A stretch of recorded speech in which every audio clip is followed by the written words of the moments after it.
once again, welcome. And just wondering if sometimes you feel frustrated at the hurt that conflict causes and how it just takes away from our quality of life. Anyone have a frustration around that from time to time? How conflict just, well, look at our country. I mean, talk about a lot of hurt and taking away from our quality of life. Yeah. So I'm so grateful that you're joining us today to learn how to resolve both inner turmoil and conflicts with others through connection with ourselves and with others. So Sheila has joined us. I've already talked about you, Sheila. I already mentioned that you were going to join us for a little bit. Sheila has a background as a counselor in community college. She's worked in professional counseling for many years. And so we're happy to have another master trainer on with us this morning. Welcome. All right. So we're going to begin this morning with what we call name, passion, strength. And this is when we just share our names, what we're passionate about, and one of our strengths. This is just a way to get to know each other, to get connected. And so I'll begin. I'm Rita Marie, and my passion is teaching connection, and not just teaching it, but seeing the transformation, witnessing the transformation when people get connected to themselves and to someone that they've been disconnected from. To see that happen is just awe-inspiring every time. I never get over it. And my strength is persevering over the years to create a more connected world. And I don't think that has to take forever. I really think it is doable. And it does take perseverance, but it is something that we can learn to do. We know how, and we are doing it. All right, friends. So who would like to go next? Name, passion, strength. Anybody? I could go. Sure. Okay, Vicente. My name is Vicente, and my passion is really to provide an environment for people to explore their creative selves.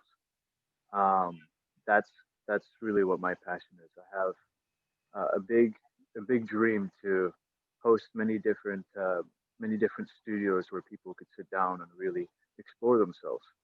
Um, and my strength is that I'm capable of creating that type of environment. My strength is that I'm capable of communicating well so that people could feel comfortable and be able to really approach themselves.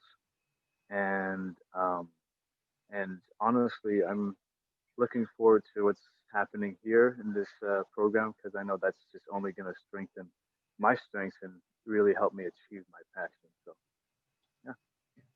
Thank you, Vicente. Okay, just raise your hand if you want to go next, and that way. Okay, Jeannie, go ahead. My name is Jeannie Kataoka, and I think that my passion is that to help wherever I can, whenever I can, however I can. I've long known that to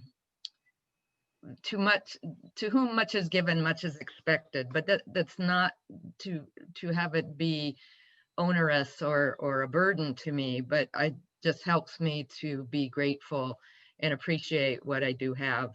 And I think my strength is empathy. It's easy for me to slip into another person's shoes and feel what they're feeling, and have it bring me to tears most times, but I've come to see that as a strength. Thank you, Jeannie. Who's next? Susie? My name is Susie Ammons, and my passion, I think Vicente helped me narrow it down because I could say a few things, but I think the common denominator of those is my passion is to help pave a way so that it's safe for people to be who they are. And my strength is in listening. Thank you. Thank you, Susie. Okay, Monique. Oops, you're muted, my friend. You're muted. Yeah. Yeah, my name is Monique Chabot, and my passion is to help, especially women, to go to their to listen and to discover their inner wisdom, and to also to be able to express it, even if sometimes it's difficult for them to do that. So this is my passion. My strength is to, I can say that it's seeing a bigger picture, seeing what is implied to for people when they are talking. It's, I'm seeing something. I can listen more also. I listen, but it's really to see the big picture for them. Yeah. Thank you. Ellen? So my name's Ellen Anderson, and for those of you who don't know, I'm the Director of Education for Connection Practice. So I get the great pleasure of being here in almost all of these courses.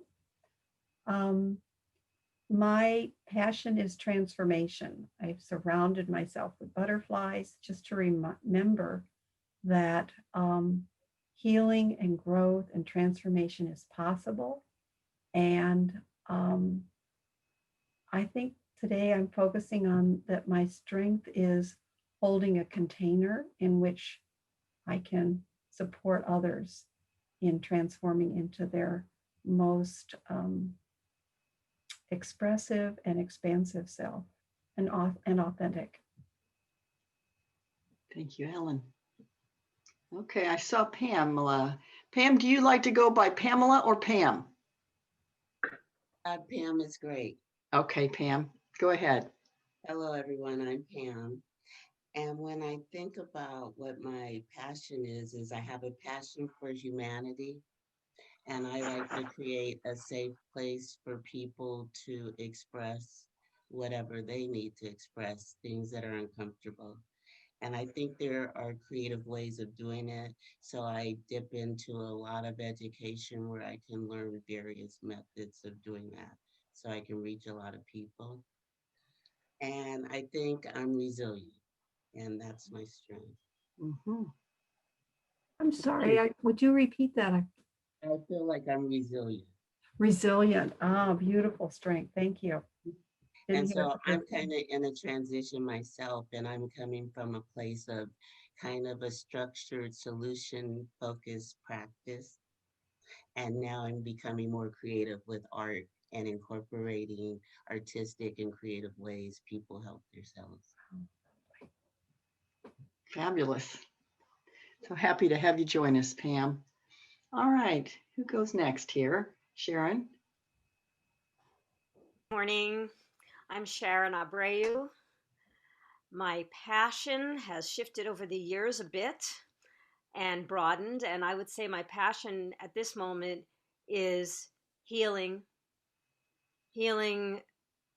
internally and in the world through music and connection practice. Mm-hmm. And my strength is perseverance. I think that would pretty much do it. Just keeping pushing to make things better, even when they seem to be going in the opposite direction sometimes. Yeah, so I'll go with perseverance. All right, thanks, Sharon. And who's left? We've got Yumi and Sheila, I think. Go ahead, Yumi. Mm-hmm. Hello, hi everybody. So my name is Yumi. I am International Outreach Director for Rasul Foundation, and I'm so happy to be here. My passion, I have so many, and what do I name today? But my passion is teaching connection practice. Many people know me as environmental and peace activist, but now my tool, it's shifted. to be doing connection practice every time in any occasion. And my strength is authenticity and integrity.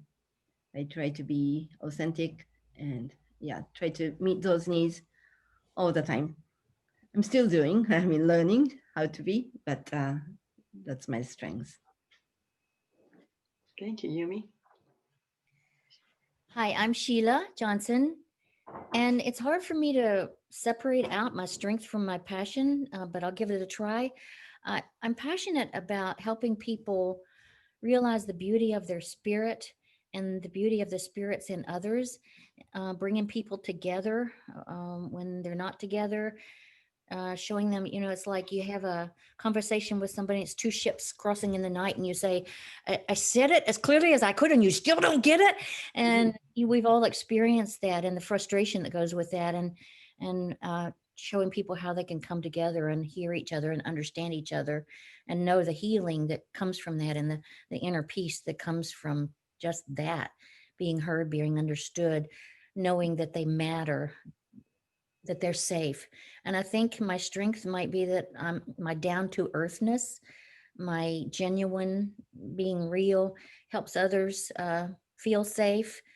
And then they can be real as well and get that mask off that's creating such pain for them. Thank you, Sheila. I don't know about you, but I already feel inspired by these beautiful people here. All right, wonderful. Well, thank you, friends, for sharing. Really appreciate that. So I'm going to share my screen now because we're going to go over just a few logistics about how we're going to work things out today. So I'm hoping you can all see my screen now. All right. All right. So we did that already. Let's do getting started.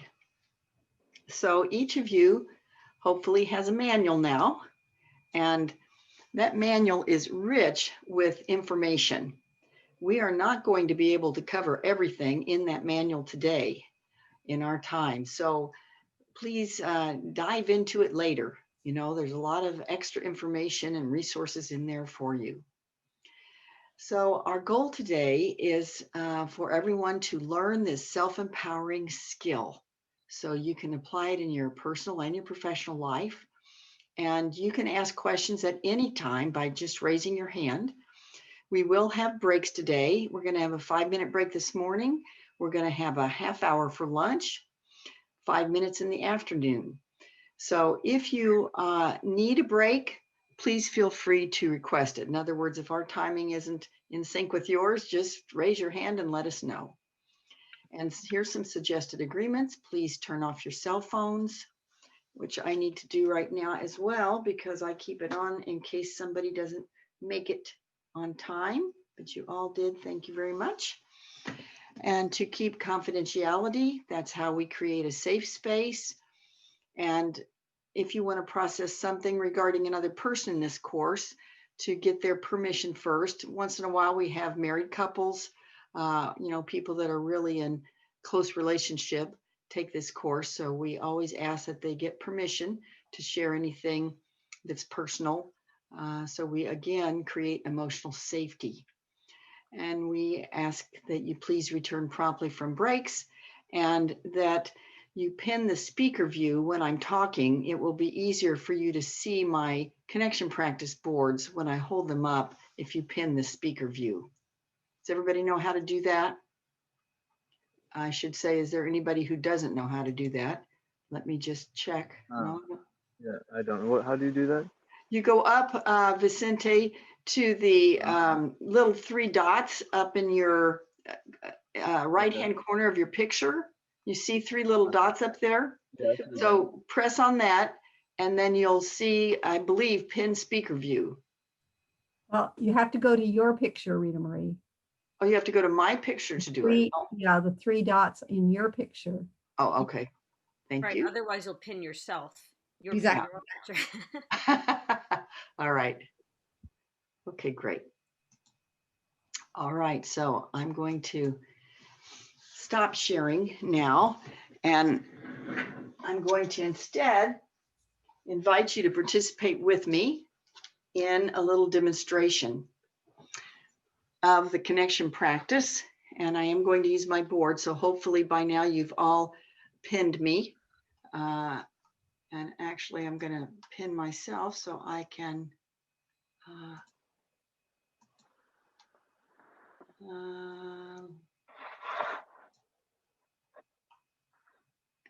okay, well, I'm just going to do it like this. I've got to get this one thing worked out in Zoom because what happens is you all can see me big and I'm seeing me small. So I haven't quite got that one worked out, but I'll figure it out soon. It doesn't matter because I do know what I'm going to say. It's just it helps me to see it big like you're seeing it. That's all right.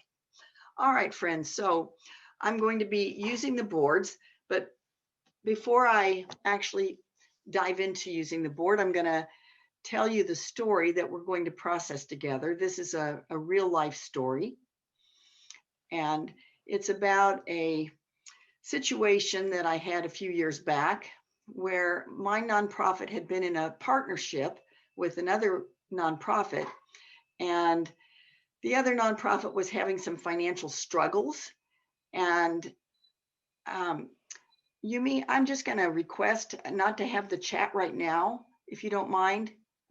It's distracting me just a little bit. So if you wouldn't mind, thank you. Because I'm always wanting to read what you have to say. So, so it just distracts me a little bit. Thank you.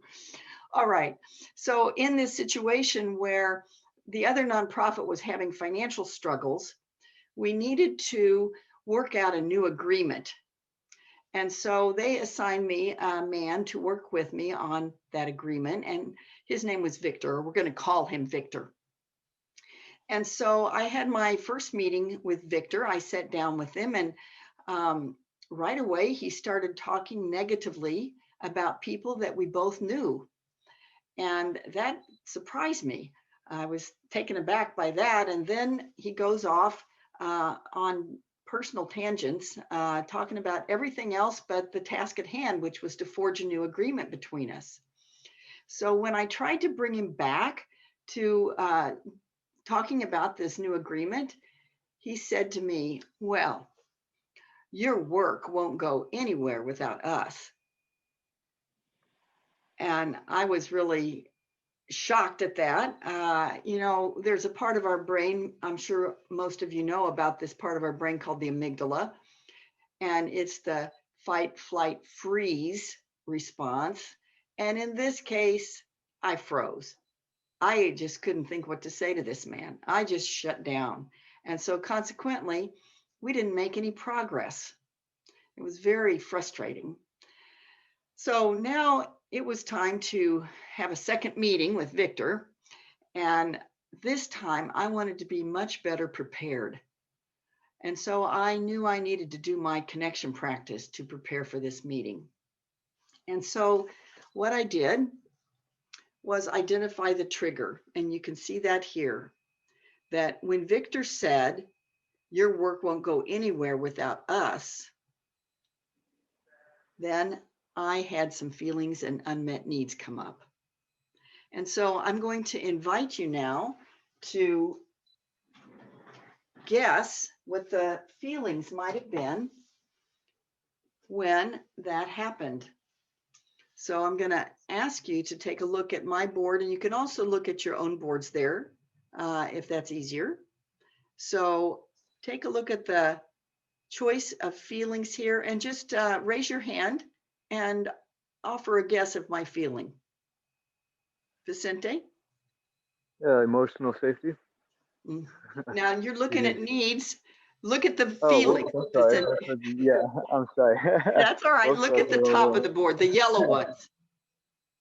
Oh, I see. I definitely had a need for emotional safety. We're going to get to that in just a minute. So I got ahead. That's all right. Guess a feeling there. It felt like I'm sure you'd feel like you want some support. You weren't getting any sort of like response from that. You're going to support them in this change. So, Yes. that's my guess. But I'm curious, Vicente, are you seeing your board and you're seeing the yellow ones? Yeah, I was looking at the. Oh, I'm sorry. That's sorry. It's just because they're opposite. I was looking at the color schemes and they're opposite. Okay, Okay. I'm sorry. Are you on the yellow magnets now? Yes, yes. All right. So Um, those are the feelings, because support is another need, and I did have a need for support. So you're great at guessing my needs. let's see what you can do with the feelings. Oh, okay, so you were certainly surprised because you froze. Yes, You're let's very go with surprised. surprised. Yes, I was very surprised. All right, someone else guess a feeling? Susie? Angry. Angry? Okay. Disappointed. Disappointed. Yeah, that What was else? what I was gonna say too. Overwhelmed. Okay. Add Sad. Okay. Mm-hmm. Yep.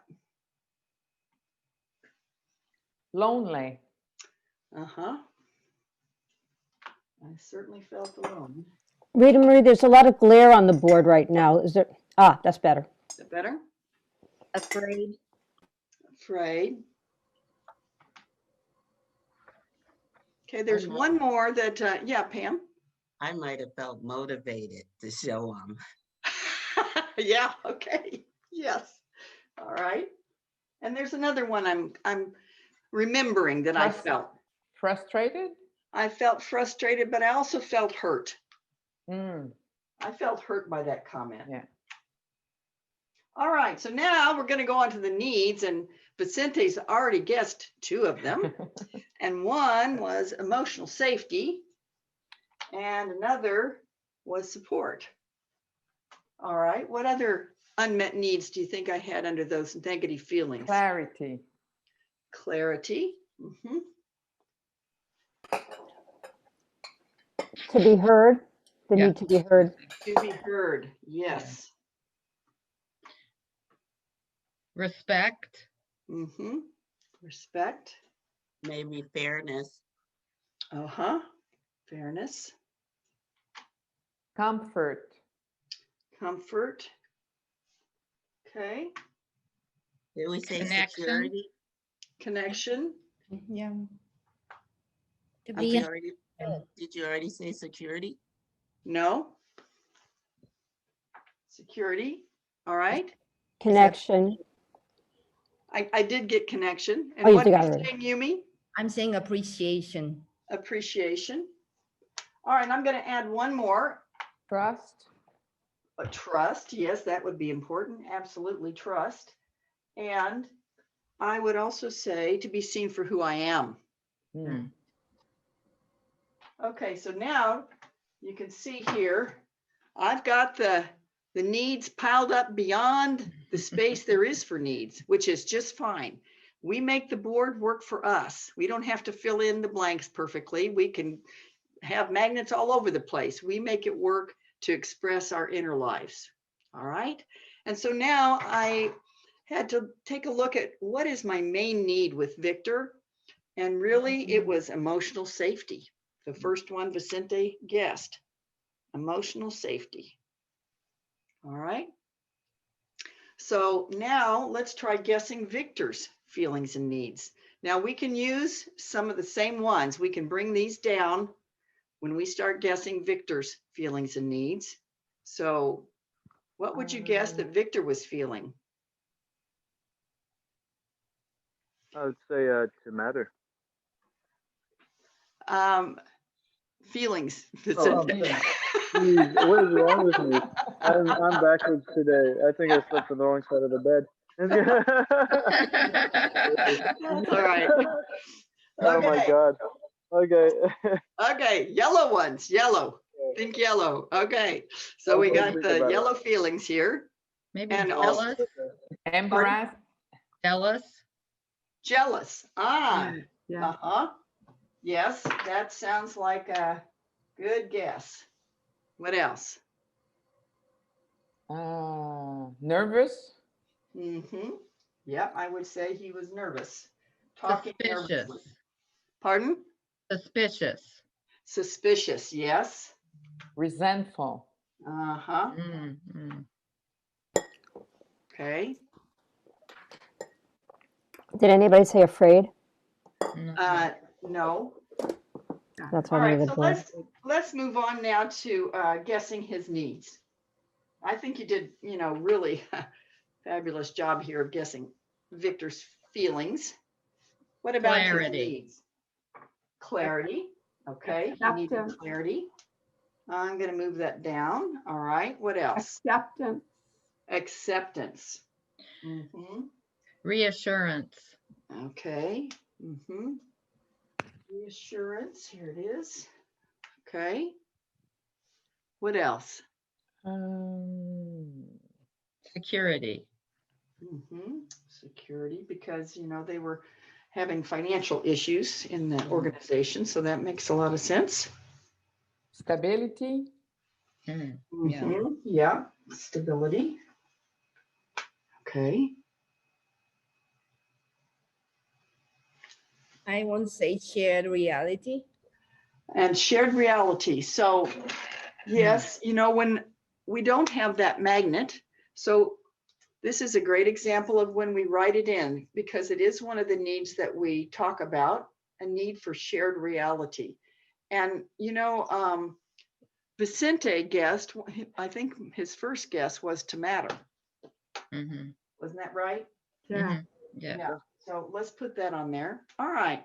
So then when I was doing my practice, what I thought once I guessed Victor's needs is that I thought his greatest need was to matter. So once again, Vicente, you were right on. Your first guesses in both cases were the main needs of both characters here. All right. So I'm gonna, yeah. So maybe it's not that you got up on the wrong side of the bed. Maybe it's that you just jumped to the best conclusion here, which was Sharon has a question. yeah, Sharon. Just, we just to explain that we tend to choose the feelings first because the needs are underlying the feelings. Doesn't mean that we might not be spot on if we guess the needs first. But that's why we usually do feelings first, because once you identify the feelings, you say, okay, what are the needs underlying those feelings? Yeah. So he just intuitively jumped to the conclusion, like I said, to what we get to is the two main needs on the table: emotional safety and to matter. All right. So in this case, then, I moved into heart-brain coherence. And I know that all of you on the screen are familiar now with heart-brain coherence because I taught it, Pamela, in your workshop, right? So you've already heard this part. So I moved into heart-brain coherence. And then I asked, what do I need to know? And the answer that came surprised me. It was less is more. Less is more. And those words had never come out of my mouth before. I knew that phrase, but I'd never used it before. I never thought about using it. Anyway, I take my insights seriously. So I thought, what does that mean for me? And so I looked at the agenda that I had written out for our meeting, and I had 5 different requests on it. And so I thought, maybe I better get that down to fewer requests. So I got it down to 1. 1 request is what I plan to make of Victor in this meeting. So now, as a result of doing the connection practice, I was in a much different place. Because for one thing, when I had guessed that Victor's main need was to matter, suddenly my heart opened to this man. Suddenly I thought, he's putting other people down. He's scared about something. This man has some kind of deep need to matter. That's what was, showing up for me in my guesses of Victor. So now I saw him differently. I saw him as somebody who probably got wounded some time back and really just didn't have a sense that he mattered. And so now I felt motivated to contribute to Victor's need to matter.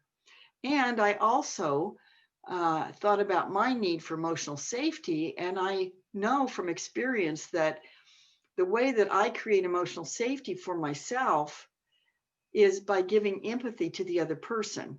Because most of the time, when you give empathy to someone else, they're so hungry to be heard, they're not going to be worried about attacking you. They're just going to be relieved to be seen for who they are and heard. And so I created emotional safety for myself by knowing I was going to give Victor empathy in this situation. So I went into it feeling confident, knowing I could create emotional safety for myself and wanting to contribute to Victor's need to matter. So I walked into his office and we sat down. And once again, he started talking negatively, this time mostly about people in his organization and going off the subject. But this time, when he was talking, instead of getting and being shocked and not knowing what to say, I just gave him empathy, just, gosh, Victor, I'm just wondering if you felt frustrated and you needed support, or guess you might be feeling worried because you need some stability here in your organization. And each time I'd guess, he'd go, yes, that's right, exactly.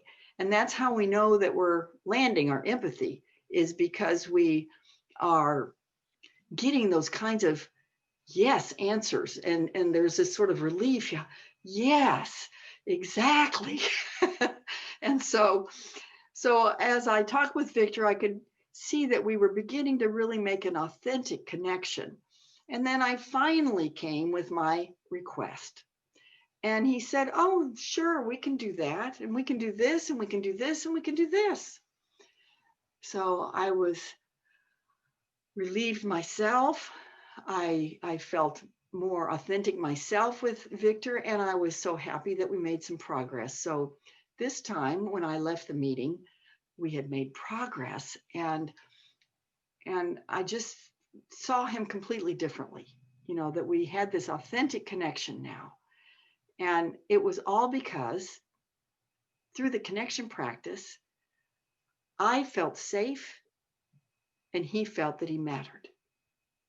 So we were able to get to those parts of our brain in the amygdala. The amygdala wants to know that we're safe and that we matter. And through the connection practice, I was able to address those unmet needs so that we could then connect and make progress together. So that's the essence of the connection practice. And I know that some of you have heard that story before, but I like to use that particular story because the two needs that we had in that situation are needs that are so really up for all human beings in our relationships. The need to be safe and the need to matter. So, every time I tell that story, I'm reminded of that. I'm reminded that everyone that I'm talking to, that in the back of their minds, the amygdala is needing to know, just needing to know that I'm safe and that I matter. Once we get past that, wonderful things can happen. All right, so now we're going to move on. I'm going to share my screen again.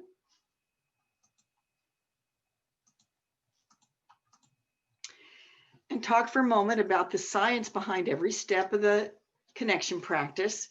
We're not going to go into detail about it, but it's in your manual. On page 3 there, you'll see the page numbers noted as we go along here today. And number 1, that naming feelings reduces the reaction of the amygdala in the brain. So when I started naming my own feelings, I was beginning to take the charge off my amygdala. I didn't feel safe with Victor, but saying, I feel hurt and I need emotional safety, that was helping me get the charge off. And number 2 there, naming our own needs and guessing another person's needs gives us what we call perspective. It's that ability, as Monique was saying, to step back and see a bigger picture. And this is what's called cognitive empathy. You know, there's two kinds of empathy, cognitive empathy and affective empathy. And affective empathy is when, let's say Sheila here was crying. And if she was crying and I saw tears coming down her face, she's a dear friend, and something in me would want to cry. It's just like a gut reaction. I see her cry and, oh gosh, I'm right there with her wanting to cry. So that's affective empathy. Cognitive empathy uses a different part of the brain, and it's something that we can learn, which is why I know that we can teach connection. You know, in the past, people thought, well, empathy is just something you have or you don't. You know, you've got to have the neurons, the mirror neurons. You got to have mirror neurons in order to, you know, be empathetic. And if you don't have those, you know, you're just out of luck. But that's not true, because we can teach it. We can teach it from an early age because of cognitive empathy. We can teach exactly how to name our feelings and needs, take that step back using cognitive empathy. And then number 3, heart-brain coherence reduces the irrational reactions in the amygdala and brings about positive affect, or what we could call a good mood. We know that when we're in positive feelings or a good mood, it increases our access to insights. And so there is really nothing I found that's as efficient as heart-brain coherence in reducing our irrational reactions. Like if we're in high stress or, you know, we're really upset, the fastest way is to move into heart-brain coherence. I've never found a faster way than that to get out of the stress. All right. So now let's move on to the definition of the connection practice. It's a skill that unites our empathy and insight to meet challenges in life. And so when we talk about challenges, we're talking about anything that's causing us inner turmoil. Maybe it's not about somebody else. Maybe it's about a difficult decision we need to make, about a path in life. Anything that's causing us inner turmoil or conflicts with other people. So with the connection practice, empathy is attained through a conscious connection to feelings and needs, and insight is accessed through heart-brain coherence. So as you saw, our formula for connection is empathy plus insight equals connection. So why do we need it? You know, why do we need to put all this emphasis on connecting, and why do we need to practice it? Well, let's take a look at this illustration of a woman's brain. And this woman had a ferocious dog bite in her childhood. In the upper left corner, you see this ferocious dog bite. So as an adult, she's walking down the street one day and she sees the dog in the lower right corner. And as she sees that dog, that information from that dog goes through her eye and it's on its way to the thalamus, which is the central distribution system for information in our brains. And this is what we call the slow track. And yet, because she has this painful memory of this dog bite in her childhood, this little pink dot, the amygdala, jumps right in and she's feeling faster than she can think. She's reacting with fear, and you see in the upper right corner, she thinks that dog is going to bite her, and she's ready to kick that dog for no good reason. So the amygdala is like a little eavesdropper. It's always listening in. It's got a positive intent to protect us, but it's listening in for anything that might even slightly look like it could hurt us. Anything that holds painful memory, either emotional pain or physical pain from the past. So the problem is that even though the amygdala has this positive intent to protect us, it makes what we call sloppy matches. sloppy matches.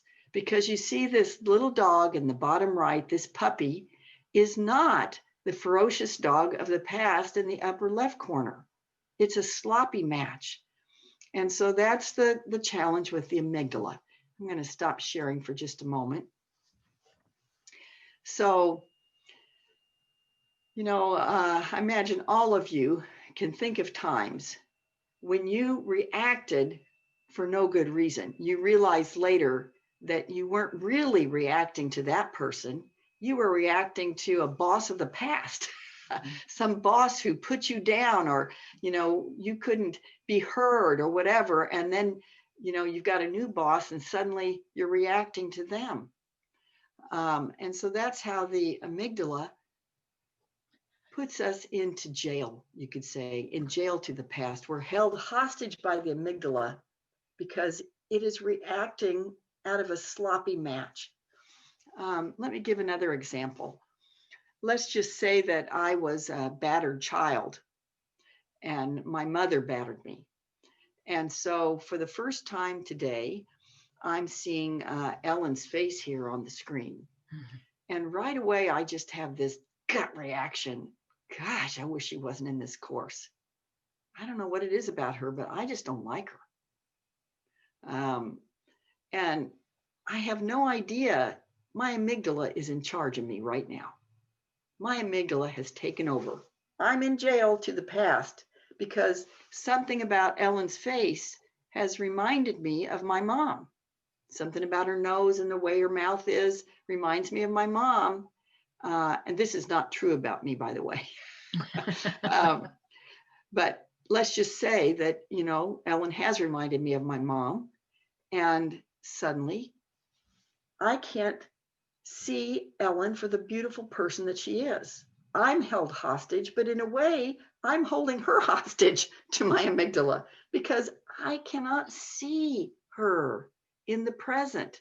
I'm only seeing her through this memory of the past, and I'm completely unaware of what it is that's causing me to feel this way. So that's how the amygdala can hold us hostage, even though it's trying its best to protect us. All right, so let's move on now. I'm going to go back to the screen share. So how do we get out of being held hostage by the amygdala? What is our hope in getting out of that jail? It's the neuroplasticity of the brain. It's the ability of the brain to form and reorganize synaptic connections, especially in response to learning or experience or following injury. Neuroplasticity offers real hope to everyone from stroke victims to dyslexics. All right, so it's because we can create new neural pathways, new synaptic connections. So let's take a look at this road here. You see on the left, just imagine that this is a neural pathway in the brain and it's been formed by a trauma in our childhood. Let's just say, let's go back to the being battered example, I've got this story. I was battered by my mom and I've told that story a lot and I've re-experienced the feelings of that over and over and over again. I've projected that experience on people like Ellen, and I just keep going down that neural pathway. And that is not working very well for me. I'm alienating good people like Ellen. I am not able to be present in my life because I'm stuck in this rut. You can see actually there's a rut that is starting in this neural pathway. So because of the neuroplasticity of the brain, though, I can begin to create a new neural pathway there on the right. I can begin to feel and think differently, and I can reinforce that neural pathway so that pretty soon that becomes the default. That's the one that I just automatically go to, and the other one has melted away. So that's why the neuroplasticity of the brain gives us so much hope that we don't have to live out of reactions to the past, that we can learn to live in the present and we can think things through. We don't have to be irrational in our reactions. So before we talk about how we go about creating a new neural pathway using the connection practice, I want to share this one fact about the amygdala. I referred to this a bit in our example with Victor, but this is such an important realization, friends. I've really been emphasizing this in the last 3 months when I teach. It's that the amygdala is participating in full brain waves of energy that occur 12 to 100 times a second, essentially asking the two questions, am I safe? Do I matter? Am I safe? Do I matter? Am I safe? Do I matter? 12 to 100 times a second. So when a stimulus in the present, like that dog, triggers a memory of those needs not being met, then it causes these irrational reactions that don't serve us.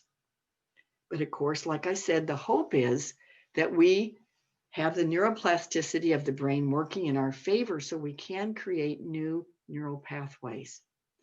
So the reason that I'm emphasizing this is that all my life I've heard,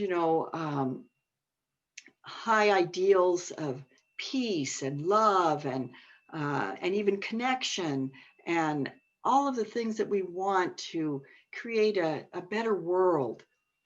But if we don't realize that as we relate to every human being that comes along in our lives, in the back of their minds, these two questions are going on continually.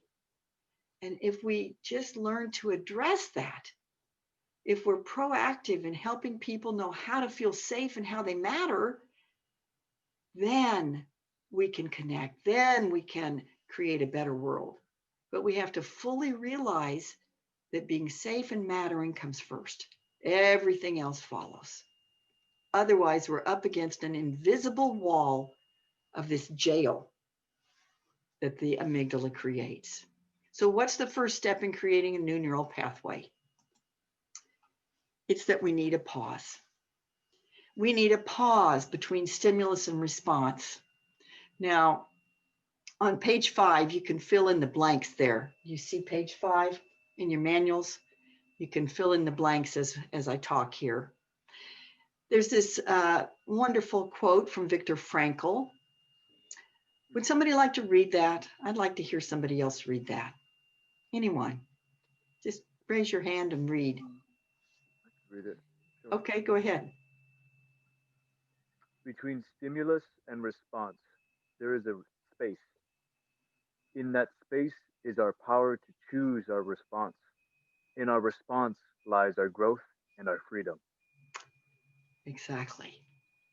So when we learn the connection practice, we have a fantastic way to get to the pause and not only get there, but know what to do once we get there. Now, you all may have learned many ways to create a pause. Counting to 10. Your parents may have said, count to 10 before you do something you're going to regret, or just walk away. Walk away. Well, there's nothing wrong with those strategies. They can help.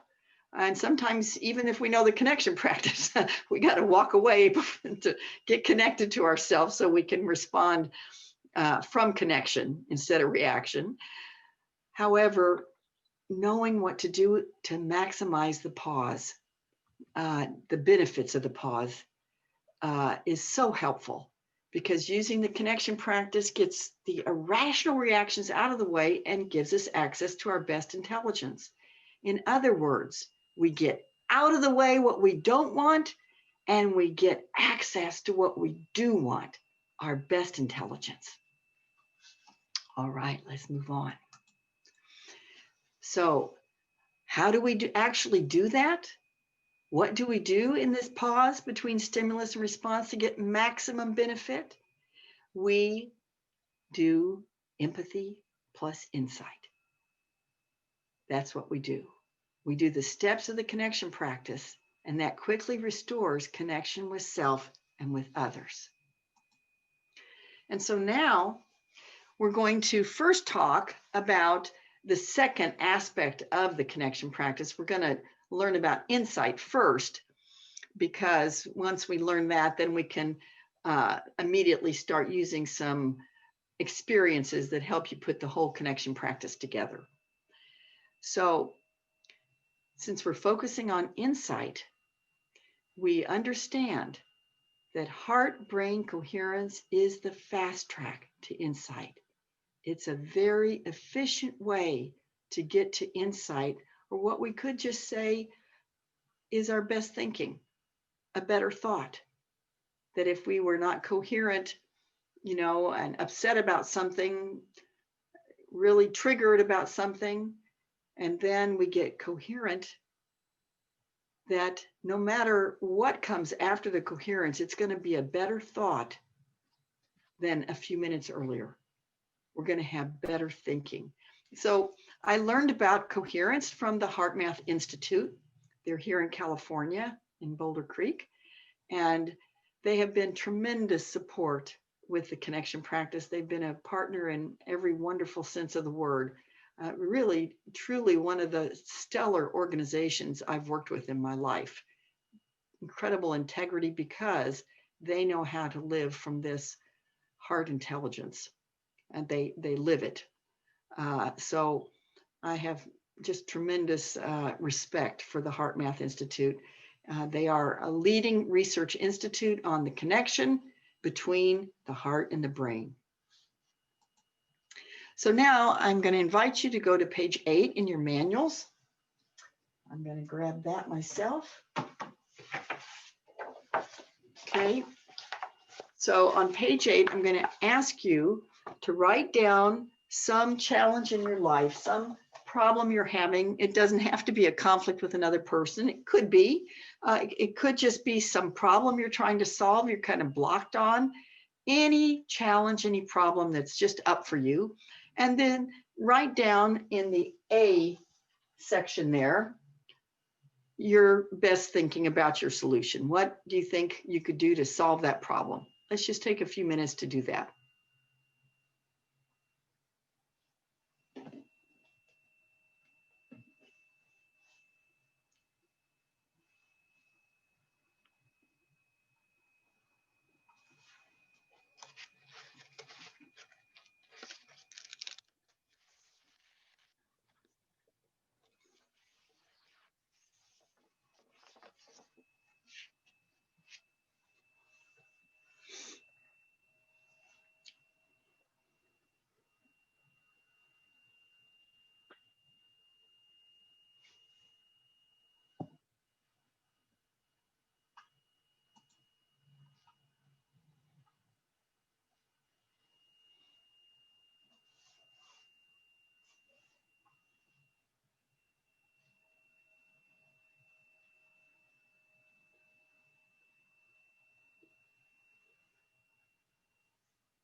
All right, does anyone need more time?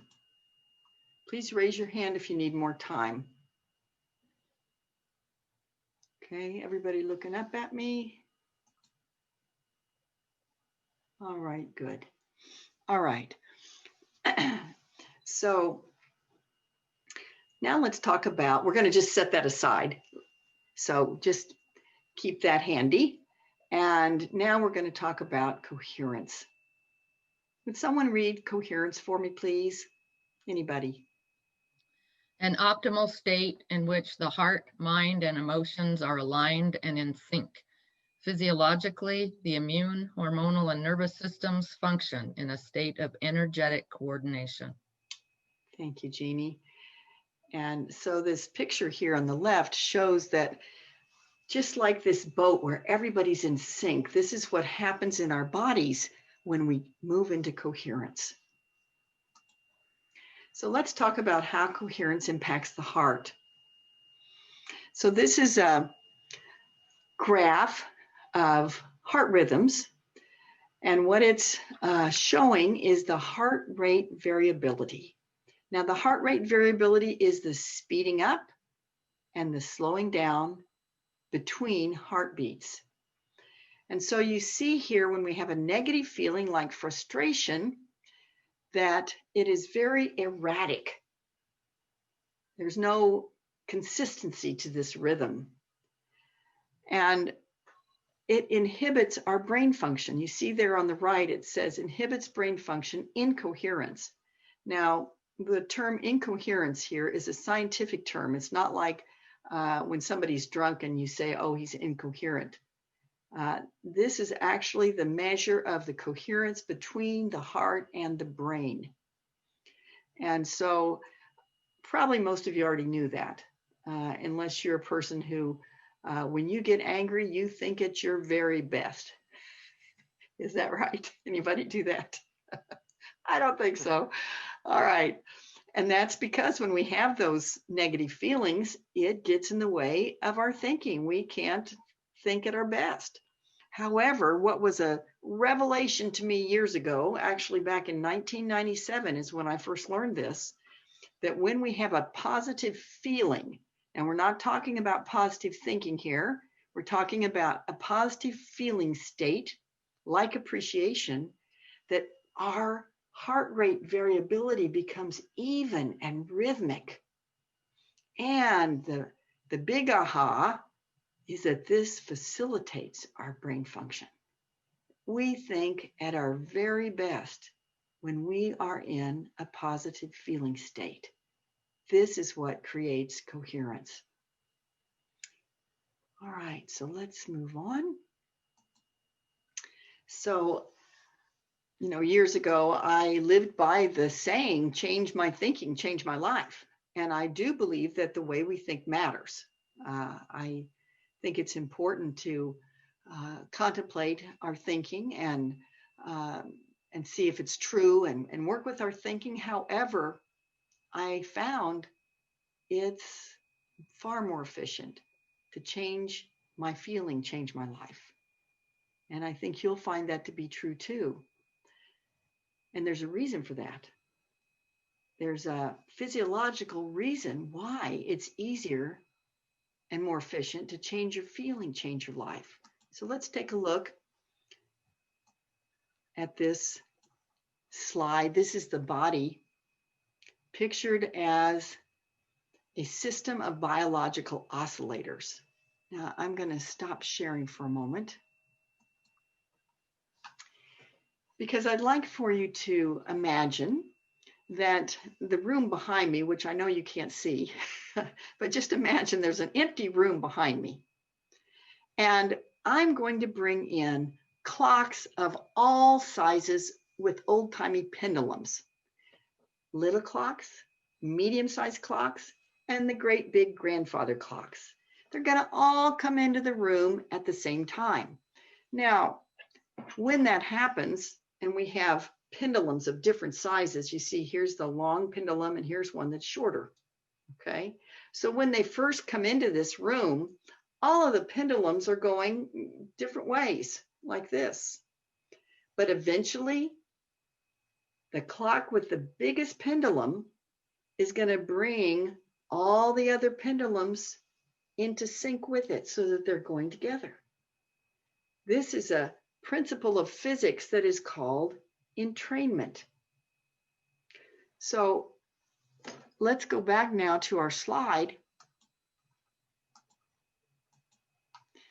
And you see that our body is a system of oscillators, just like those clocks with pendulums.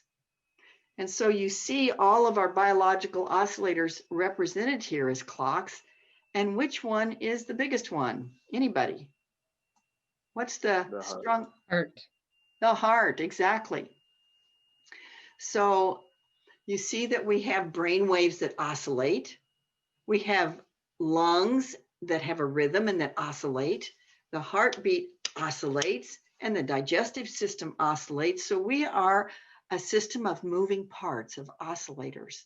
And of all of the oscillators, the heart is the big one, the strongest one. And so because it is the strongest oscillator, it has the power to pull the other oscillators into entrainment. The heart can pull those brain waves into coherence because it is the strongest oscillator. And that's why, friends, it is easier to change your feeling, which will then get you a coherent heart. And as your heart gets coherent with that positive feeling, then the heart, being the strongest oscillator, pulls those brain waves that are going, out of sync. Like if we're in a spin, if we're upset about something, you get a coherent heart through a positive feeling. The heart pulls the brain for you into coherence. So it's like this. We help the heart by generating a positive feeling. Then the heart helps us by pulling the brain into coherence for us. People say, well, just change your thinking. Well, you know what? When you're in a spin of craziness, when you are really having a hard time with negative thoughts and feelings, it's not always so easy to just change your thought. It really is easier to completely set that aside and say, I'm going to get coherent. I'm going to get into a positive feeling in my heart about something that is easy for me to feel positive about. And when I do that, then it's easier. The heart pulls the brain into coherence for me. And suddenly, I'm thinking better. I'm more creative, more intelligent, more positive, simply because the heart has done the work for me. All right. Here's another way to look at that when we have a coherent heart on the right that we've created through this positive feeling state, it sends a message to the brain and we have our best thinking, the light bulb. We're in sync, we're entrained. But on the left, when we have negative feelings and an incoherent heart, the heart sends that message to the brain and we cannot think clearly. So in the past, most of us were trained to think that the brain was the headquarters and it sends all the messages out to the other parts of the body. But we know now from the science that's simply not true. That in reality, the heart sends far more messages to the brain than the brain sends to the heart. But it's a chicken or the egg situation.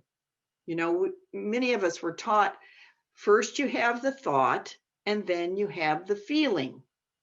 But we know from the science now, it is a continually communication process. There is no way to tell what comes first. We do know from the science that oftentimes we feel first.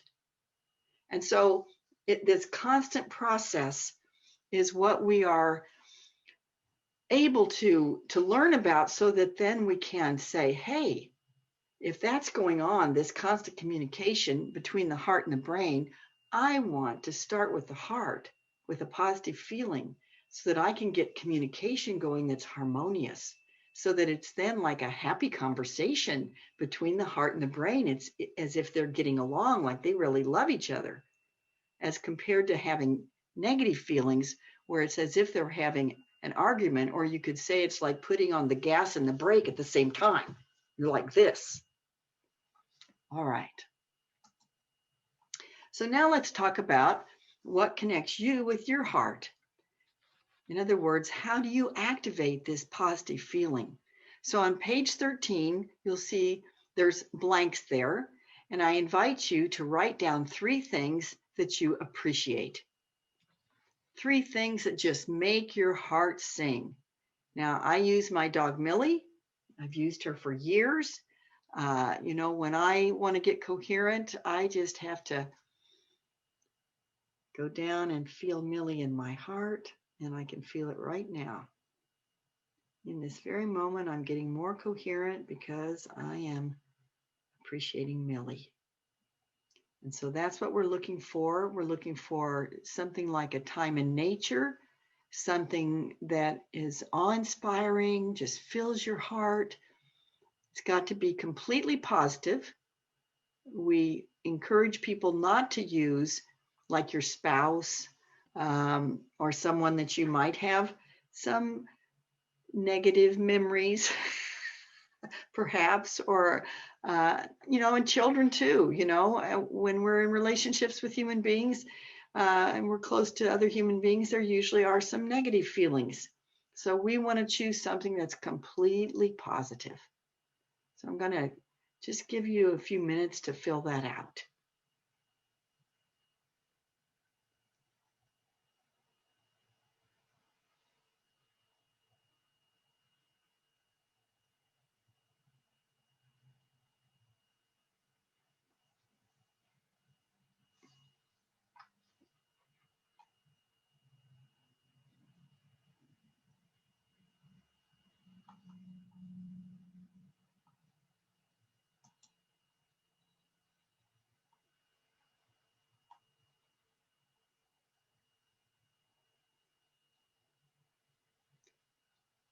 When you're complete, please look forward so I can tell that you're complete.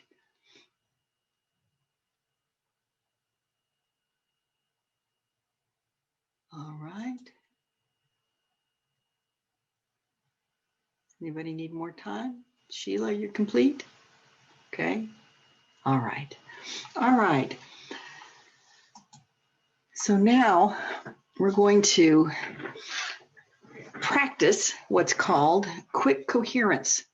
This is a technique from the HeartMath Institute that they have agreed that we can use. As I said, they've been a tremendous partner over the years and allow us to integrate quick coherence into the connection practice. So there are 3 simple steps: heart focus, heart breathing, heart feeling of appreciation. So actually, I'm going to stop my share right now because I'd like to just say those words with you 3 times.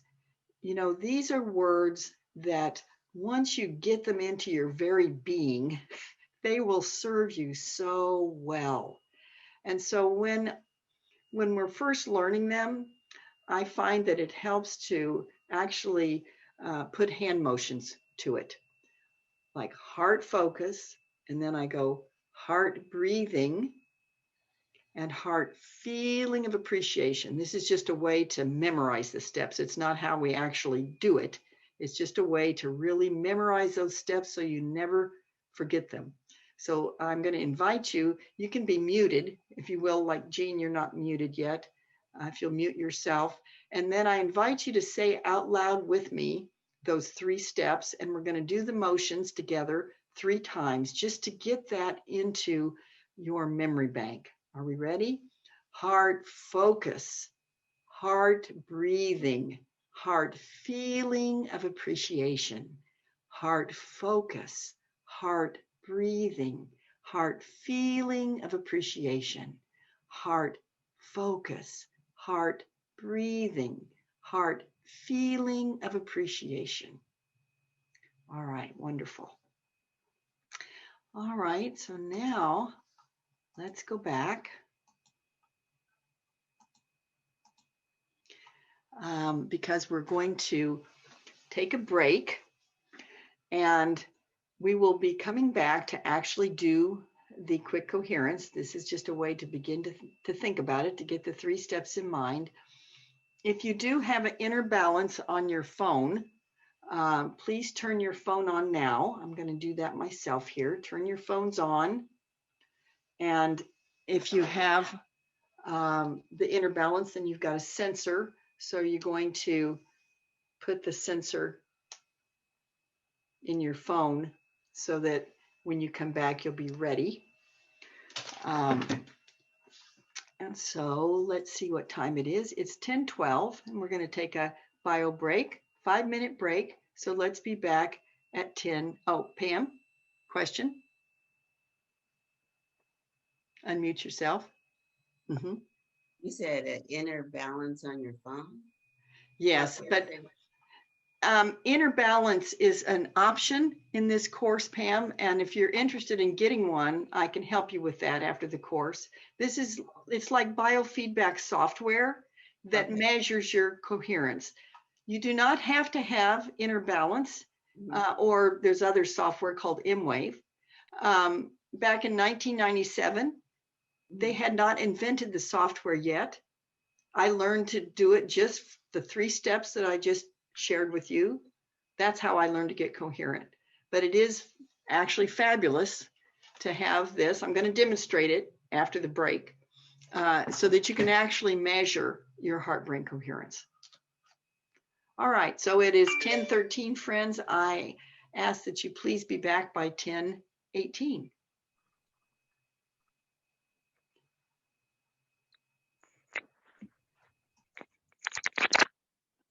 Hey, Rita Marie. This is Yumi.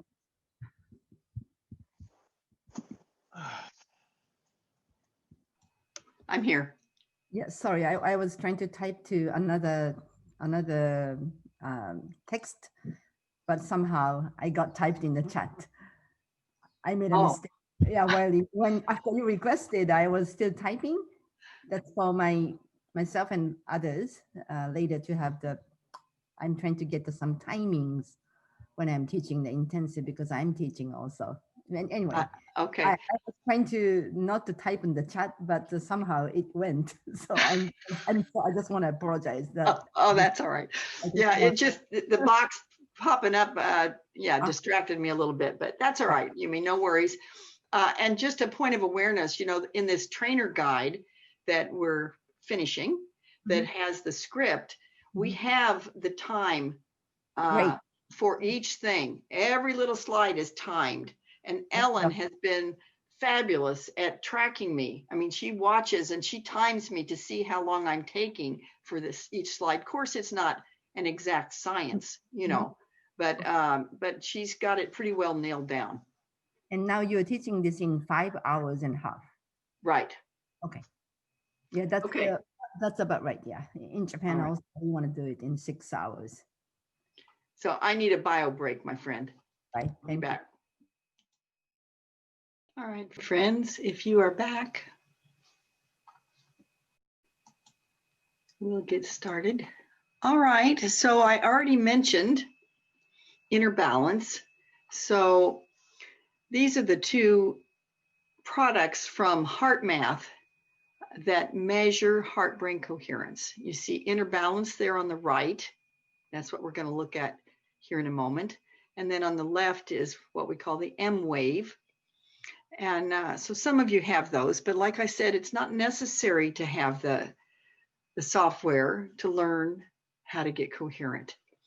So we're going to be using 2 out of the 3 things that you identified that make your heart sing. And then we're going to decide which one worked best. All right, so that's what we're going to be doing here in a minute. But I'm going to demonstrate a little bit about inner balance. I know that it is not easy to see this on the screen. Sometimes it works for me that you can actually see the dots, and sometimes it doesn't. So it's a little unpredictable, but I don't know.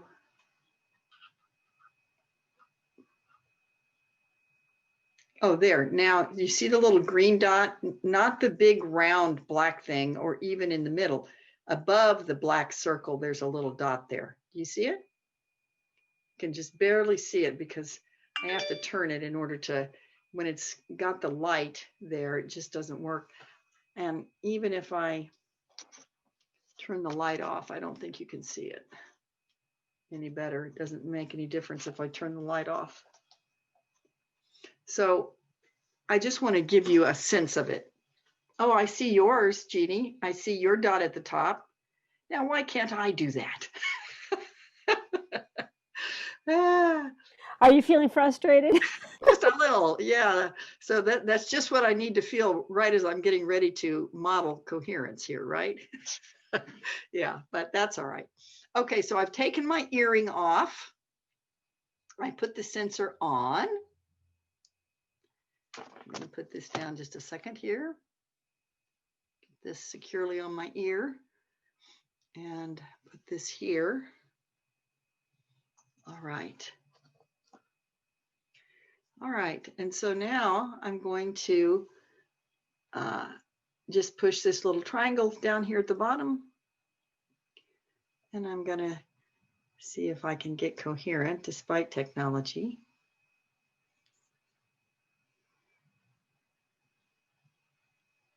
It's calibrating now, measuring my heart rate variability. And so I'm doing heart focus, heart breathing, heart feeling of appreciation. Good, here we come. All right, good. Okay, I had a moment of medium and now I'm in high, and Ellen's doing it. She's got some high coherence going there. And Yumi's got hers going. So we are moving together in high coherence here. So the green dot is high coherence. The blue dot is medium coherence. And the red dot is low coherence. So we're all sustaining high coherence here. How lovely. All right, so now we're going to practice it together. I'm going to take it off actually, because I just want to lead all of you into coherence. We're going to try it twice, like I said. First, we're going to do it using the thing that you think is easiest for you to appreciate. And then we're going to use your second choice. And then you're going to share which of the things that you chose to appreciate worked best for you. All right, so I'm just going to lead you into coherence. So choose whatever you're going to appreciate. You don't want to be choosing it after we start. You want to choose what you're going to use to feel appreciation now. And I'm just going to lead you into these 3 steps. So let's focus down into the heart. Down into the heart we go.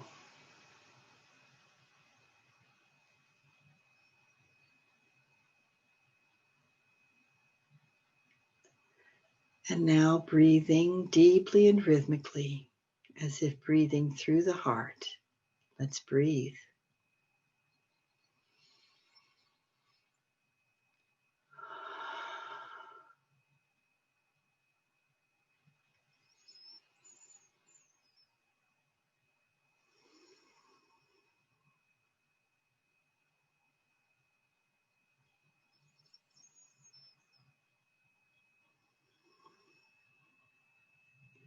And now feeling appreciation for whatever's easy for you, just like filling your heart with a big, big smile.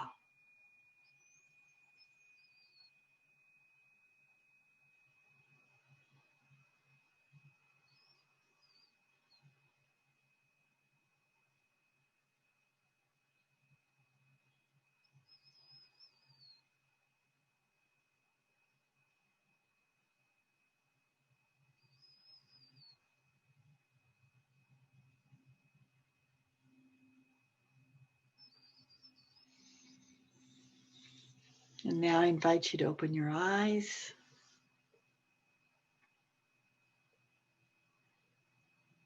Okay, so just note how that was for you. And just a point of awareness, if you're having challenges with your head spinning about something or another, that it often helps to just put a smile on your face. Literally, there is a physiological relationship between the smile on your face and the coherence in your heart.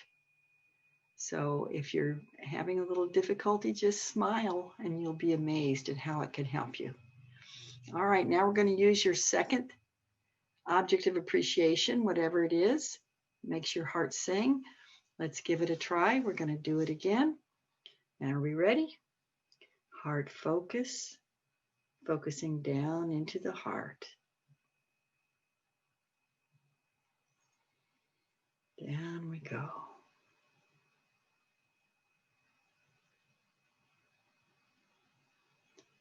And now breathing deeply and rhythmically as if breathing through the heart. Let's breathe.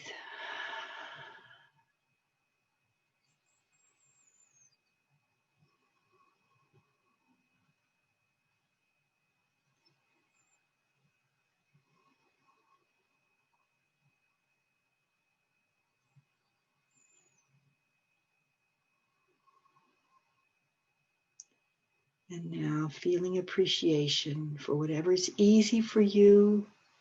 Just filling our hearts with those big, big smiles.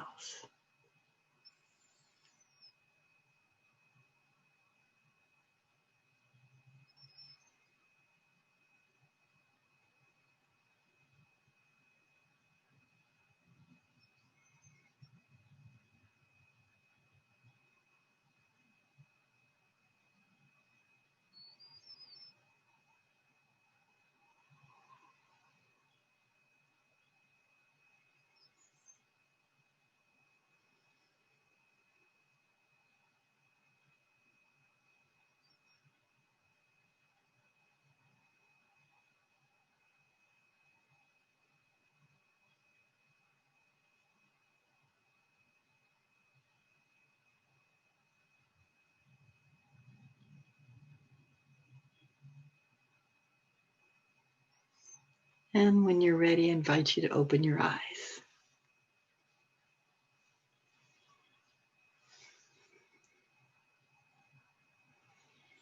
So I'm curious, how was that for you? Could you tell a difference between one and the other? Monique, Yeah, definitely. do you want to share what you were appreciating? I was appreciating the one that really makes a big difference, actually. And I was surprised because it's the new one. It's to see the view of a river, the St. Lawrence River, where I live. Yeah. Mhm. Yeah. Okay. To be on the shore. Lovely. Anyone else want to share how that was for you? Yumi? We'll get to you in a minute, Pam. So I chose the one I use always is humpback whales, and the other one I tried today is my children, Anna and Mana, when they were little, and the average coherence actually was higher for Anna and Mana, but the percentage 100% was humpback whales. So I have a question: which would you choose? It's almost the same. Humpback whales 100%. My children was like 89% high coherence. So that was a slight difference. But higher point coherence average was my children. Interesting. So, you know, one of the things that helps us when we are wanting to stay coherent longer is to have something already clear, already that we've chosen to move into the second thing we're going to appreciate with no break in between, because our minds want to move. And so even when I appreciate Millie, my dog, then after a while, even though I can stay on Millie quite a while, actually, but then my mind wants to move and I'm ready, because I always go next to my dog Enya. Enya's passed now, but I'm not sad about that. I hold her with appreciation in my heart. And so I start just moving from one dog of the past to the next dog. So I know where I'm going to sustain the coherence. And so with you, Yumi, you know, you could start with the whales and then move to your children to sustain it, because it does get more challenging, you know, when we're trying to hold coherence about just one thing. All right. Pam, curious about your experience. First, I picked something that's familiar and comfortable, which is my higher power and love.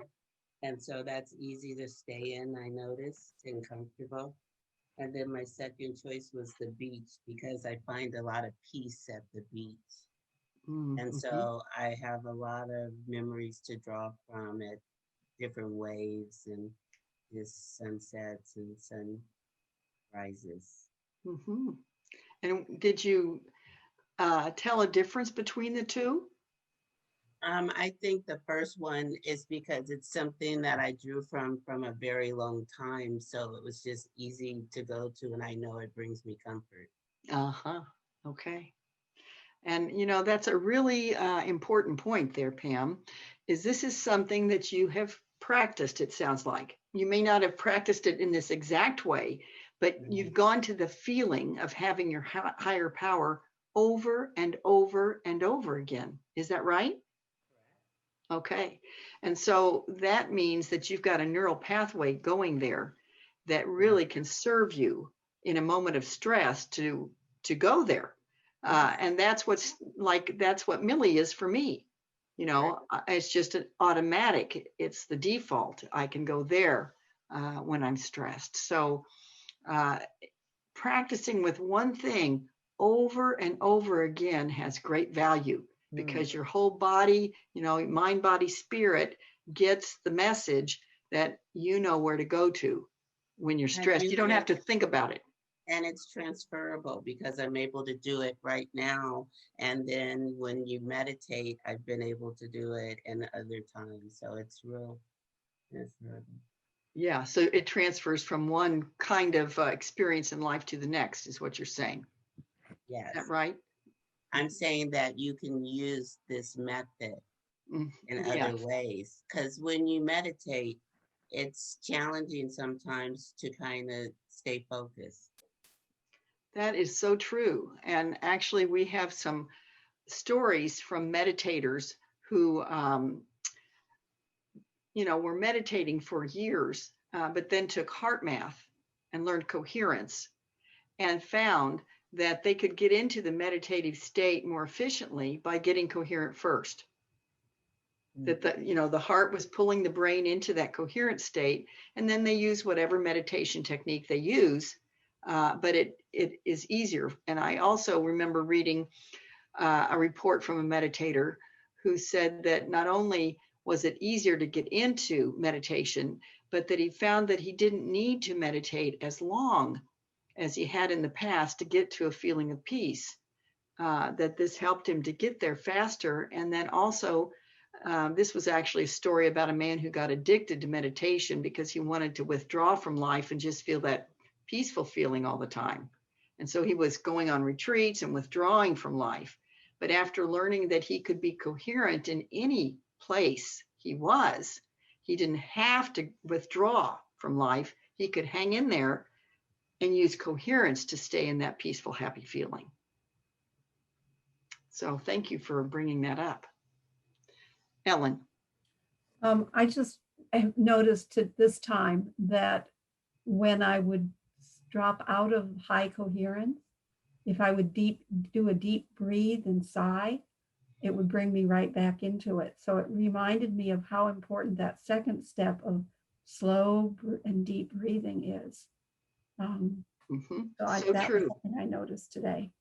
Yeah, thank you for bringing that up because many people can't even get coherent if they don't get that second step. You know, in other words, when especially we're using biofeedback software, we find that so frequently that people really need to do that deep rhythmic breathing because it kicks in the parasympathetic nervous system. And then they deepen it with the positive feeling. You know, doing just the breathing can take us into coherence, but that positive feeling sustains it there. Yeah. Okay. Anyone else want to share your experience of the coherence? All right. Well, I'm just so tempted, Susie, to have you share your story. So please, I can just tell you want to share it and I want to hear it. So Susie had an experience recently of this that was quite spectacular. Go ahead, Susie. Okay, I've had a few more since I spoke to you or emailed you, but yeah, I think the one you're referring to was fire. I was taking care of my grandchildren overnight while their parents were out of town when the El Dorado fire started in the mountains. And my grandchildren, two of them were hysterical. And so I'm giving instructions to get this, get clothes for overnight, how to load the car. And then there was the matter of the animals. Uh, they have many animals. We could get 2 of the dogs in the car with all of their important papers and documents, and but we couldn't manage the cats, so that really put them over the edge, especially for my granddaughter. Uh, and so it came to me, come here, we're gonna form a circle right now. And the 2 oldest grandkids walked off immediately, and I just had complete, I got coherent myself and just said, come back now. We're holding hands right now. And then I led them in the coherence, and immediate shift with all 3. And then immediately I asked them to start saying what they're grateful for about their home and the forest that surrounds their home that they lived in. And it was very moving. It just, all the fear vanished. And then quickly we found their records, their birth certificates, everything we needed, and the things that their parents needed, and got them in the car. And there was, it was beautiful. Just from the coherence. Yeah, wonderful. Thank you for sharing that, Susie. Anyone else want to share about the experience that you just had? All right. Okay, well then let's move on. And by the way, if you do want to get Inner Balance or ImWave, you can contact me after the course, and I will be happy to help you get those ordered. We are a distributor for HeartMath, and so when you buy through us instead of HeartMath, you are helping our nonprofit, because the commission goes to our nonprofit work. So you pay the same prices with HeartMath, but you support us in the process. So here is a graph that shows the impact of coherence on our mental and emotional life. This is a study that was done by the HeartMath Institute. They went to a company, a business, and they did a pre-evaluation. And you see there, the gray bars show the people had a lot of exhaustion, or let's say in the first one there, 45% of them were tired, 31% exhausted, 9% depressed, 24% anxious, 23% annoyed, and 10% angry. Now this, friends, was done before COVID. I can imagine if you do it now. Wow. Yeah. So this is why we know that coherence is emotional first aid, and is so needed right now during COVID. You see the improvement there, that after 6 weeks of practicing coherence, that 26% were tired, 16% were exhausted, 4% depressed, 13% anxious, 10% annoyed, and 4% angry. So they had a real reduction in those negative feelings. And we do know that coherence has this impact on our emotions, and the whole connection practice does. So it's not just coherence that makes a difference. In this study, it was just coherence they were learning. But we know from the science and from our results that the connection practice has an immediate impact on our emotional well-being. So now we're going to talk about heart-brain insight. I mentioned earlier that when we get coherent, when we're in what they call positive affect, positive feeling state, that we have greater access to our insights, or what you could call just our best thinking. And so the steps of heart-brain insight are, first we do quick coherence, heart focus, heart breathing, heart feeling of appreciation. Then when we get into that state of coherence, when we feel that we're in this peaceful, calm, happy state, we ask ourselves, what do I need to know about whatever challenge is up for us? Then we listen inside for the answer. It's best if we write it down because they can slip away. And then we act on it as soon as possible. By acting on our insights, then we see these incredible outcomes. And so it encourages us to keep doing it, to keep going to that inner wisdom, listening to it, acting on it. And then it helps us, just over and over be encouraged to do it again. All right, so now I'm just going to share a couple of examples. I'll share a quick example from my life. I'm trying to remember, Pam, which example I shared in the workshop I did for the social workers. But at any rate, one that was quite outstanding in my life, I don't think I did share this one in the social work conference, and that is that I was struggling with having sinus blockage on the left side of my nose. Do you remember me sharing this? No. So other people have heard this one. This is one of my famous examples. Well, you get to hear it again.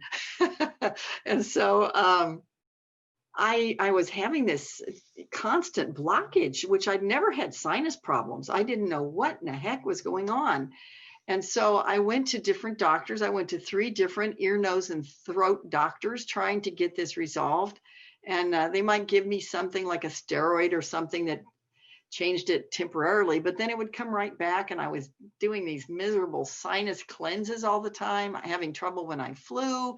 And this went on for like a long time. It was at least 6 months. So I went to the internet looking for every possible solution. I didn't find any answer there.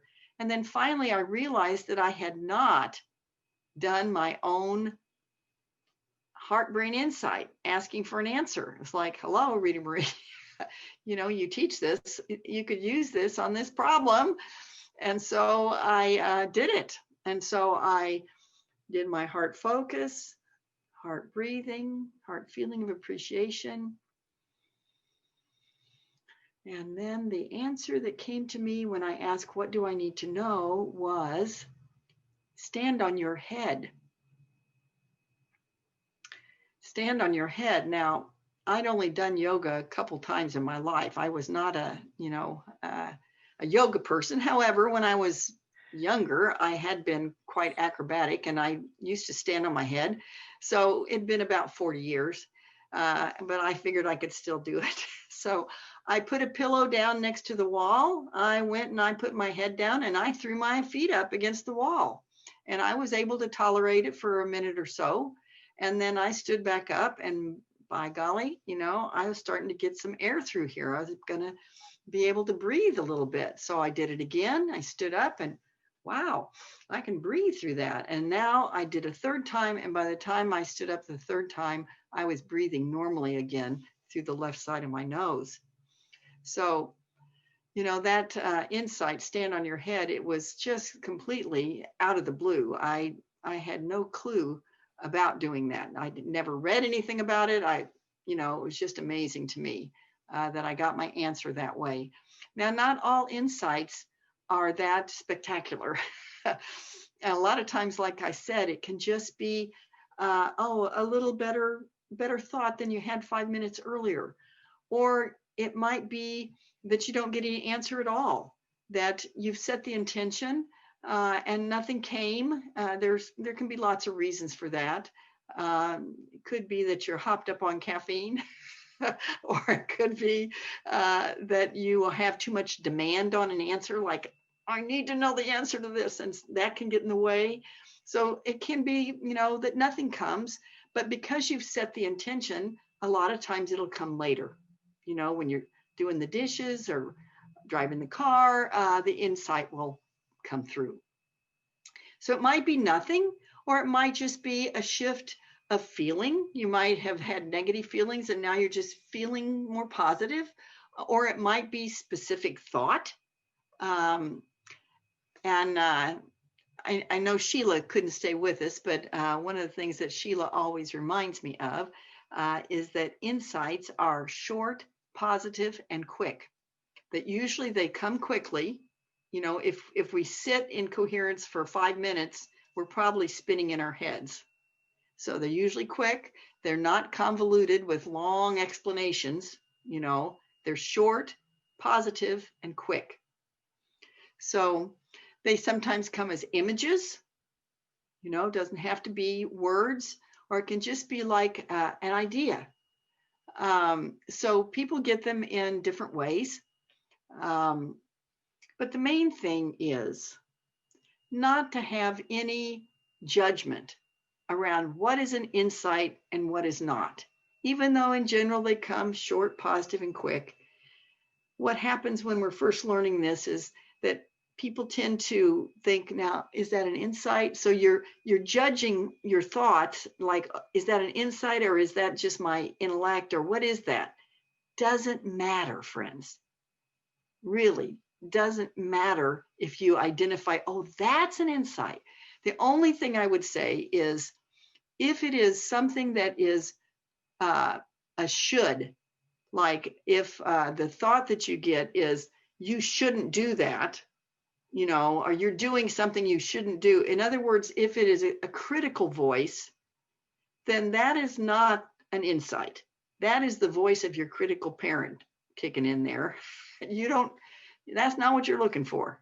You're not looking for anything that is moralistic, any shoulds. It is usually something that is objective, but has this sort of caring element to it. Like the voice that said, stand on your head. It wasn't saying, look what you've done to get into this. It was no, you know, it wasn't like, don't you know better? There was nothing critical about it. It was just like this sort of standing back perspective and with information that I needed. It was informative and it was caring because I needed to figure out what to do about this, and the answer came. And so it has more of that tone to it. It's never a critical tone. So that for sure is not an insight if it's critical. But other than that, you don't need to worry about, oh, I shouldn't share that because that's probably just a thought I've had. It doesn't matter. Coherence is going to help you think better. So just know that, you know, you're going to be in a better state to think clearly about something after you've gotten coherent. We don't have to turn it into some mysterious revelation, you know, and have set the bar so high that we can't ever reach it, you know, maybe once in a while, like stand on your head. I would consider that a revelation, but we don't want to set the bar that high. You know, we want to know that just whatever comes is better than what you had 5 minutes ago. All right. Yes, Susie. If you were coaching someone and they did get a critical type of idea instead of an insight, would it be the best thing to say, you know, that may not be an insight. Let's do the coherence again and repeat the coherent steps, the 3 steps? Well, actually, Susie, that's a great question. And what I would actually do is I would probably take them through the whole practice again. If they got a critical parent message, I would say, so when you hear that message, what do you feel? Okay, you could put that's like a trigger. A critical parent message is like a trigger. And so I would just have them write that trigger right up here at the top. I'd say, so when you hear the message, you shouldn't be drinking so much. How do you feel? What do you need? And then try again. Then go back and get the insight again. Get coherent and see if you can get an insight that isn't a critical parent message. All right, great question. Thank you. Thank you. All right, so now, friends, let's see. Let me share one more example of an insight, because I gave you the revelation side, the stand on your head end of the spectrum of insights. But there is a whole spectrum, and I want to give you an example of another end of the spectrum, you could say. So I was in Costa Rica. I began this work in Costa Rica, and I had the Razur Foundation of Costa Rica, and I needed some new board members. And so I had met this man, Carlos Echeverria. Let me show you his picture. I kind of flashed it in front of your face here, but this is Carlos right here, Carlos Echeverria. He used to be Minister of Culture under President Oscar Arias, who is a Nobel Peace Prize laureate and president of Costa Rica in the past. So Carlos was Minister of Culture to Oscar Arias. So he was an influential fellow in Costa Rica, and I liked him a lot. And so I didn't know him that well, but he was an acquaintance, and I called him up one day and said, Carlos, I'm doing this program in the school system now, and I would love for you to come and hear about it. And he says, well, I'd like to hear about it. And I said, but I have to be honest, I'm looking for a new board member for the Razur Foundation. Oh, I can't do that. I've got way too much on my plate. I'm sorry, I can't do that, but I will come and hear about it. I'm very interested in what you're doing in our schools. So I said, okay, so Carlos, come on over the next day. So he arrives at my office, and I can see this man is stressed. He is distracted. It's hard for him to even look at me in the eye. And so I'm going, wonder what's going on with Carlos. So I began by teaching him coherence. I put him on the M wave, which is, again, like the inner balance. You put the sensor on. And so I taught him how to get coherent. And I could see that in getting coherence, he was getting to a place where there wasn't so much stress. He was getting down into this more peaceful place. And then I said, okay, Carlos, is there something that is stressing you that you'd be willing to share with me? And we'll do a little connection practice here. He said, well, actually, yes. He said, I just came from a meeting of the board of the National Stadium. He said, I serve on the board of the National Stadium.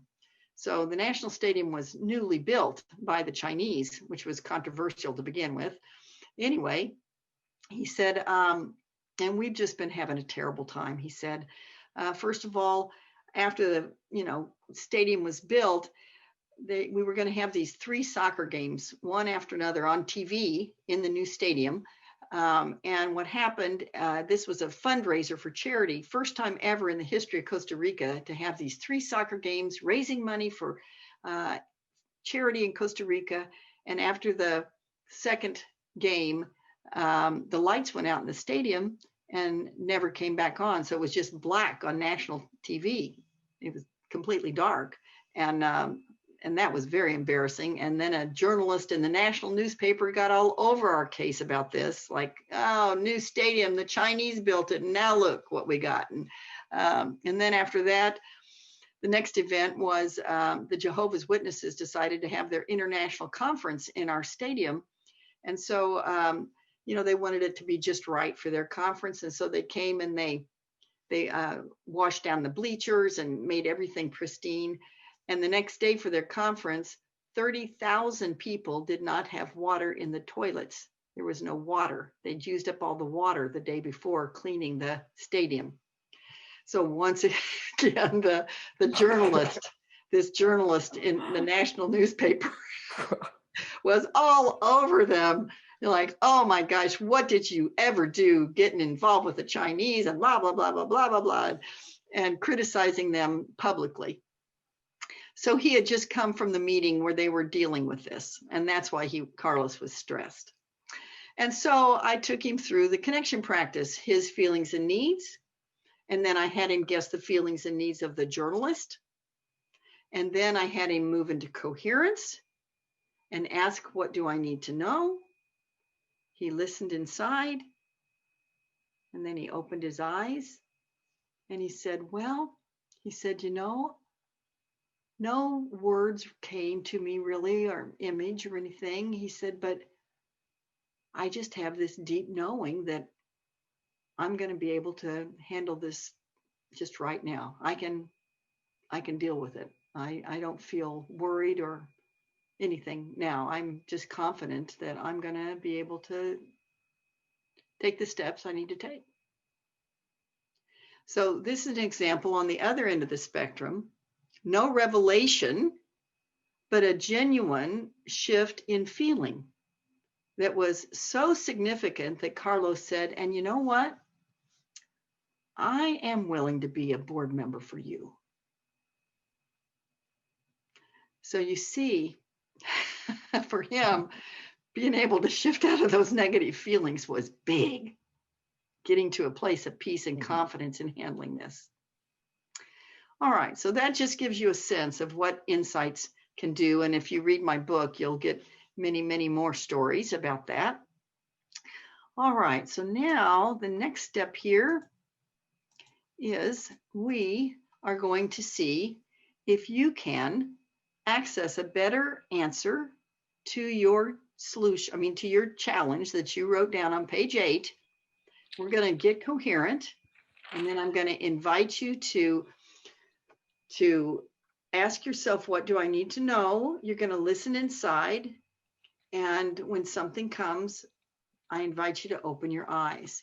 Now, when I guide you into a heart-brain insight, I am never going to say any words after the third step of coherence, which is heart feeling of appreciation.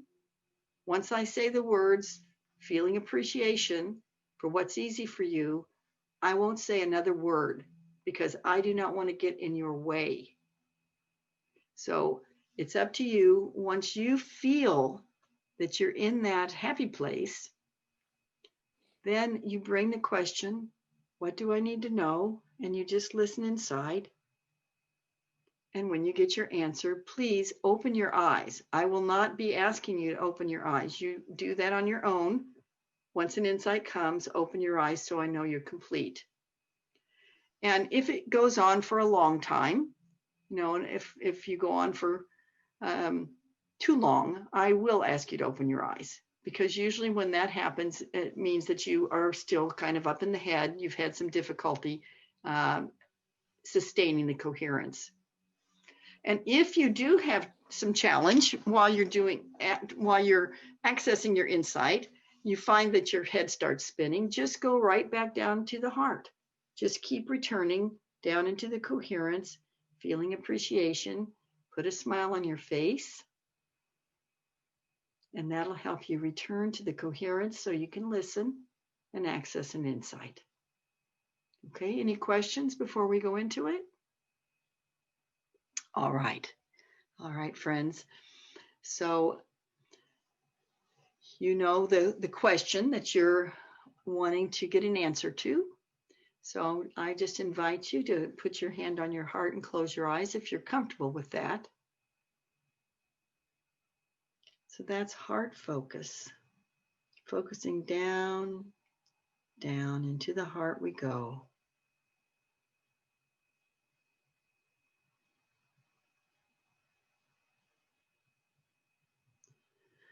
And now breathing deeply and rhythmically, as if breathing through the heart.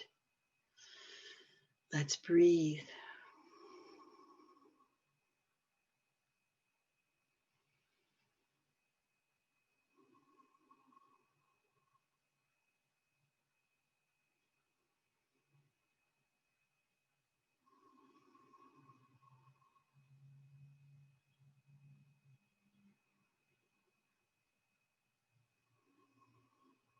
And now feeling appreciation for whatever's easy for you. Just filling our hearts with those big, big smiles.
All right. I believe everyone has opened their eyes. I saw your eyes open a little earlier, Vicente. Is that right? Were you complete? Okay. All right. So insights can be very personal, and sometimes it's, not something you want to share. On the other hand, sometimes it's so exciting and awe-inspiring that you want to tell the whole world. So would anybody like to share? Sharon?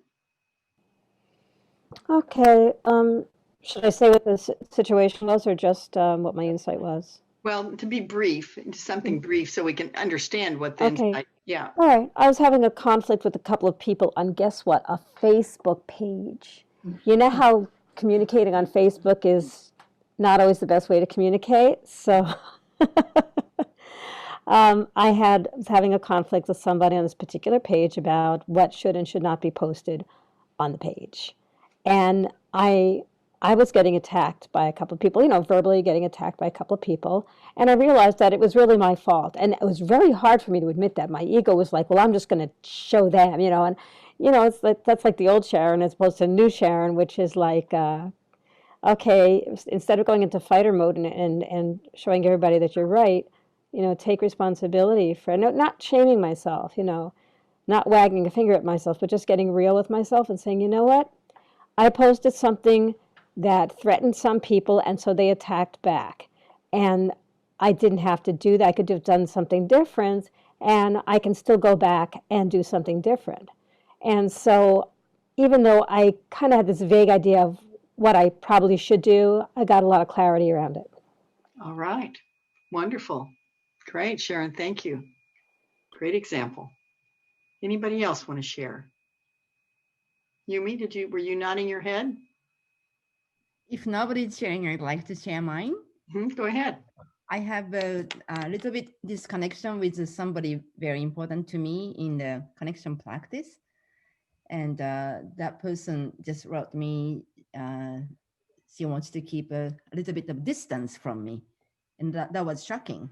So I did the, heart-brain insight around it. And I got very clear answer, was authentic appreciation. So what I'm going to do, my next step would be sharing my authentic appreciation to that person. So. Okay. Thank you, Yumi. Anyone else? Anybody else feel frustrated that you didn't get any clarity, or did you find it confusing? Anything? No? Okay. And I'm curious, how many of you found that you did get a better take on that problem with the insight than you did the first time when you wrote it down? Can I see a show of hands? Better take on it the second time? Okay. Okay. All right. Good. Wonderful. All right. So this does take some practice. And like I said, the more you practice and then you act on the insight, like Yumi saying, okay, authentic appreciation, I'm going to act on that, and now Sharon's got clarity. She's going to act on that. And when we act on that insight and find that it almost always leads to a positive outcome, that then we want to do it again. All right. So let's just one other thing I want to say about sharing insights. When we're in a group and we share our insights, we don't analyze them. Like, let's say if Yumi had shared this and I said, well, okay, Yumi, authentic appreciation. Are you saying that you haven't really been real with her in the past? Are you saying that you, were just kind of not really honest with her, or you weren't just really seeing her for who she is? What are you really saying there, Yumi? See, now that would just destroy that insight. We don't do that. We do not discuss insights. When people share their insights, and I hope that didn't get in your way, Yumi. since she's a master trainer, I'm sure that's not going to happen. But my point is that we hold insights in a precious sacred space. When somebody shares their insight, we help them celebrate it if they're celebrating, or savor it. We just do not jump in and start discussing it. Because when we're discussing, we're back up in our heads, and oftentimes, boy, we just take the joy right out of an insight. So we don't want to do that. Okay, now we're going to move on to the second part of the connection practice. So here's a quote, and now I know some of you already know the answer to this. So let's let those who haven't seen this before answer if they can. Have the courage to follow your heart and intuition. They somehow know what you truly want to become. Everything else is secondary. Anybody know who said that? Besides those of you who are trainers. Anybody? No? Okay. It's Steve Jobs. Okay. So, it's interesting. I actually have a board member in Reserve Foundation right now who knew Steve Jobs. And she said, yes, he was very intuitive, very creative, intuitive, but he sure did need the empathy side of the connection practice. So anyway, that's a judgment, obviously. But anyway, this is actually an important thing to realize. This is why we need both empathy and insight, friends. They're like soulmates. We really need both of them, because empathy can sink into misery, and insight can be arrogant. Oh, I know, I'm creative, I'm intuitive, I know what you should do because I'm intuitive. I don't know if you've ever run into that in your life or done it to somebody. Right. But anyway, insight can be arrogant, and it needs that empathy to be able to stay humble. So I just found that fascinating when this board member shared that, and it reminded me of how important it is to have both, to be able to access both of these great strengths.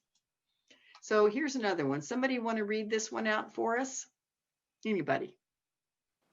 Okay, I will do it. There comes a point where the mind takes a leap, call it intuition or what you will, and comes out upon a higher plane of knowledge, but can never prove how it got there.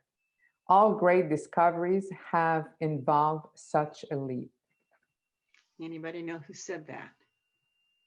All right. Well, it is Albert Einstein. Yes. Yeah, Einstein. All right. So you notice in this quote, it says, comes out upon a higher plane of knowledge, but can never prove how it got there. But actually, friends, that was true in Albert's time. It is not true today. We do know how to efficiently get there. We know how. Just like, wouldn't you say my insight, stand on your head, was a leap of discovery? A great leap. And how did I get there? I knew how. That's the difference, is I knew the science of coherence. I could rely on it. I knew I could go and get a better answer. So we do know how to get there more efficiently and more reliably than ever. There's still unpredictability to it. It's not like you can put a coin in and out pops an answer or something, it's not like that. But on the other hand, we are able much more reliably to access our insights.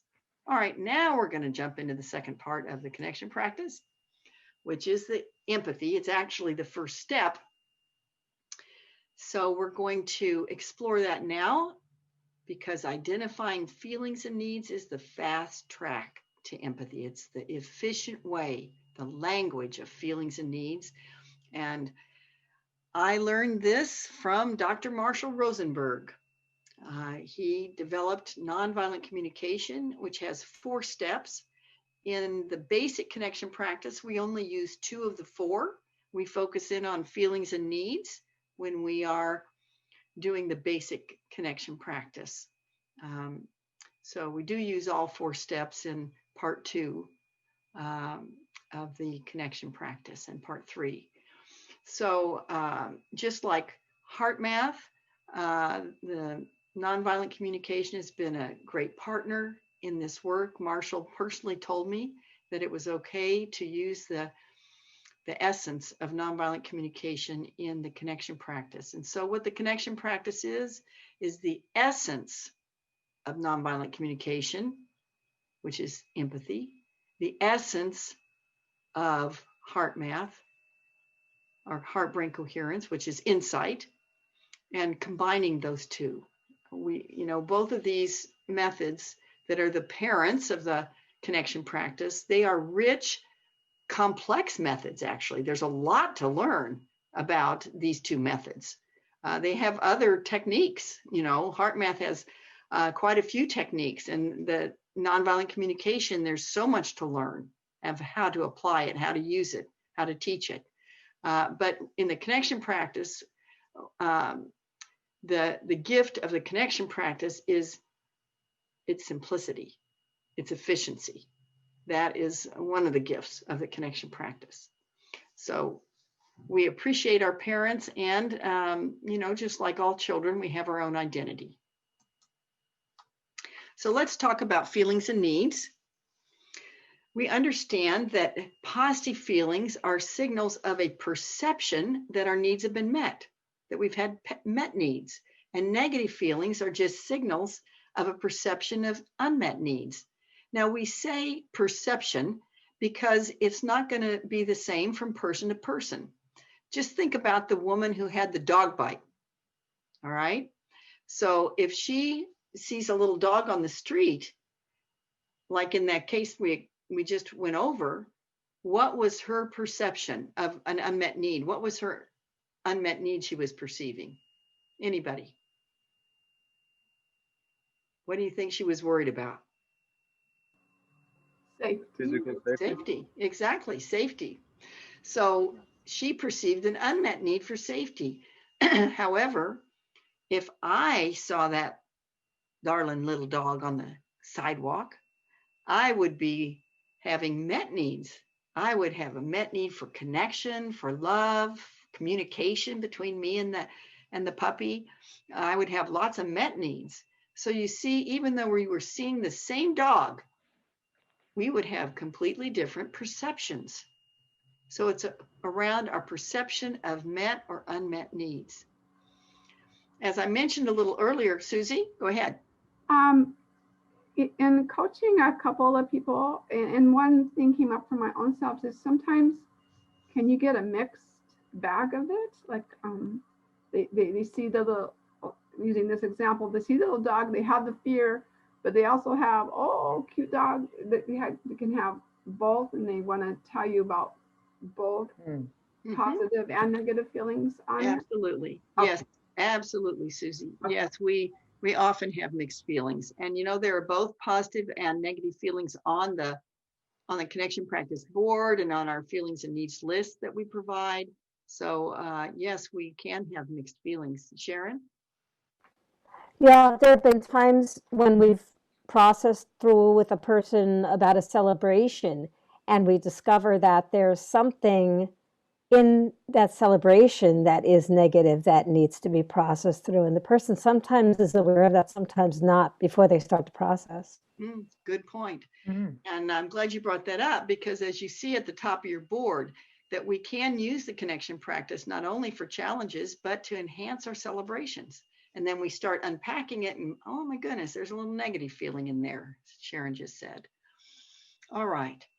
So I mentioned when I was talking about the need for both empathy and insight, that we can sink into misery if we identify too strongly with our negative feelings. Just think about that neural pathway I was talking about, that road. If we go down that road and we feel those feelings, those negative feelings over and over and over again, we talk about them, we relive them, we can sink into misery if we identify too strongly with them. And that's why we name them, we honor them, we don't call them bad, not at all. It's important because they're just little signals. Like, we're not going to judge a signal. Why would we call a signal a bad thing? It's information. It's just a little signal. And so we recognize the signal, we name it, and then the amygdala stops screaming at us because, when we name our feelings, then the amygdala says, well, thank you very much. Thank you for hearing me. I don't need to scream at you anymore. Great. So you've named it. And then we move right on to naming the perception of the unmet need under that. That keeps us from getting stuck in the feelings, because the moment that we name the need, then there's something that's sort of magical that happens. It begins to morph from being a perception of an unmet need into a need that is a resource. It becomes a resource instead. Actually, I was just thinking about Yumi, and this shock that she had, and probably an unmet need, I'm guessing, for maybe understanding or to be seen for who you are. But then, you got coherent, and, you began to become resourceful about meeting that need. And so that's what happens, is the moment we name the need, we start tapping into, oh, what are the ways that I could meet that need? And so together they liberate us from this negative charge, and we begin to get the self-empathy. So that's what that first section on your board is self-empathy, naming our feelings and needs. Sharon? Just want to say, it's my deep desire that we can really get this into our education system, or into various education systems, because I imagine, with these Proud Boys or whatever, what is the main need there? What if they had the ability to identify their main need, and get it met in a healthy way? Exactly, Sharon. Yeah, so true. And when we teach kids how to do that from an early age, it's a skill for life. Yeah. All right, so let's move on. So just want to point out that on pages 22 and 23 of your manual, that you have feelings and needs lists, and these can be used to supplement the magnets that are on your board. We don't have all of those words on the magnets, and so you can use those lists. And as I said, you can always write in with your marker whatever missing feeling or need that you have. All right, so now on page 24 of your manual, you see a list of what empathy is not. Let's just turn to that page. Okay. That's my favorite page, by the way. Really? Is that right? Well, that's interesting because, I have a friend who took my course several years ago, and when she looked down this list of all the things empathy is not, she said, well, I give up. I got nothing. I got nothing left. Yeah, this is me. This is me. This is what I do. What else can I, Anyway, so for her, it was kind of discouraging to read down this list. The thing is that really is just building our awareness. It's not to, be judgmental. And of course, we don't have to answer with empathy every single thing in life. That's a huge pressure. We don't want to put that kind of should on ourselves. And there are many times when these responses are appropriate. But if we really want to give empathy, then we need to know what empathy is and what it's not. And so, Sharon, since you are loving this page, would you just read down that list, just the black bold words there? Just read down that list for us. Okay. Advising, agreeing, cheering up, competing, consoling, correcting, educating, explaining, interrogating, justifying, minimizing, offering platitudes, pointing out the positive, storytelling, sympathizing Mhm. and theorizing. Yeah. All right. Thank you very much. Good, My pleasure. good drama there. All right. So, you know, I really love to go into this more deeply, telling examples, but I'm just going to give you one example today. This is an example that I saw when I watched Little House on the Prairie. Did I share this before, Pam, in the social work workshop? No, because I can share a different example. I know everybody. No, I'd love you to share it again if it was the same thing. Okay, all right. Well, I can Mhm. share that one, but I was going to say, you know, I could share a different one if you'd already heard this, but okay, I'll share it again. Anyway, I always loved Little House on the Prairie. You know that show, Pam? Little House on the Prairie? Okay, all right.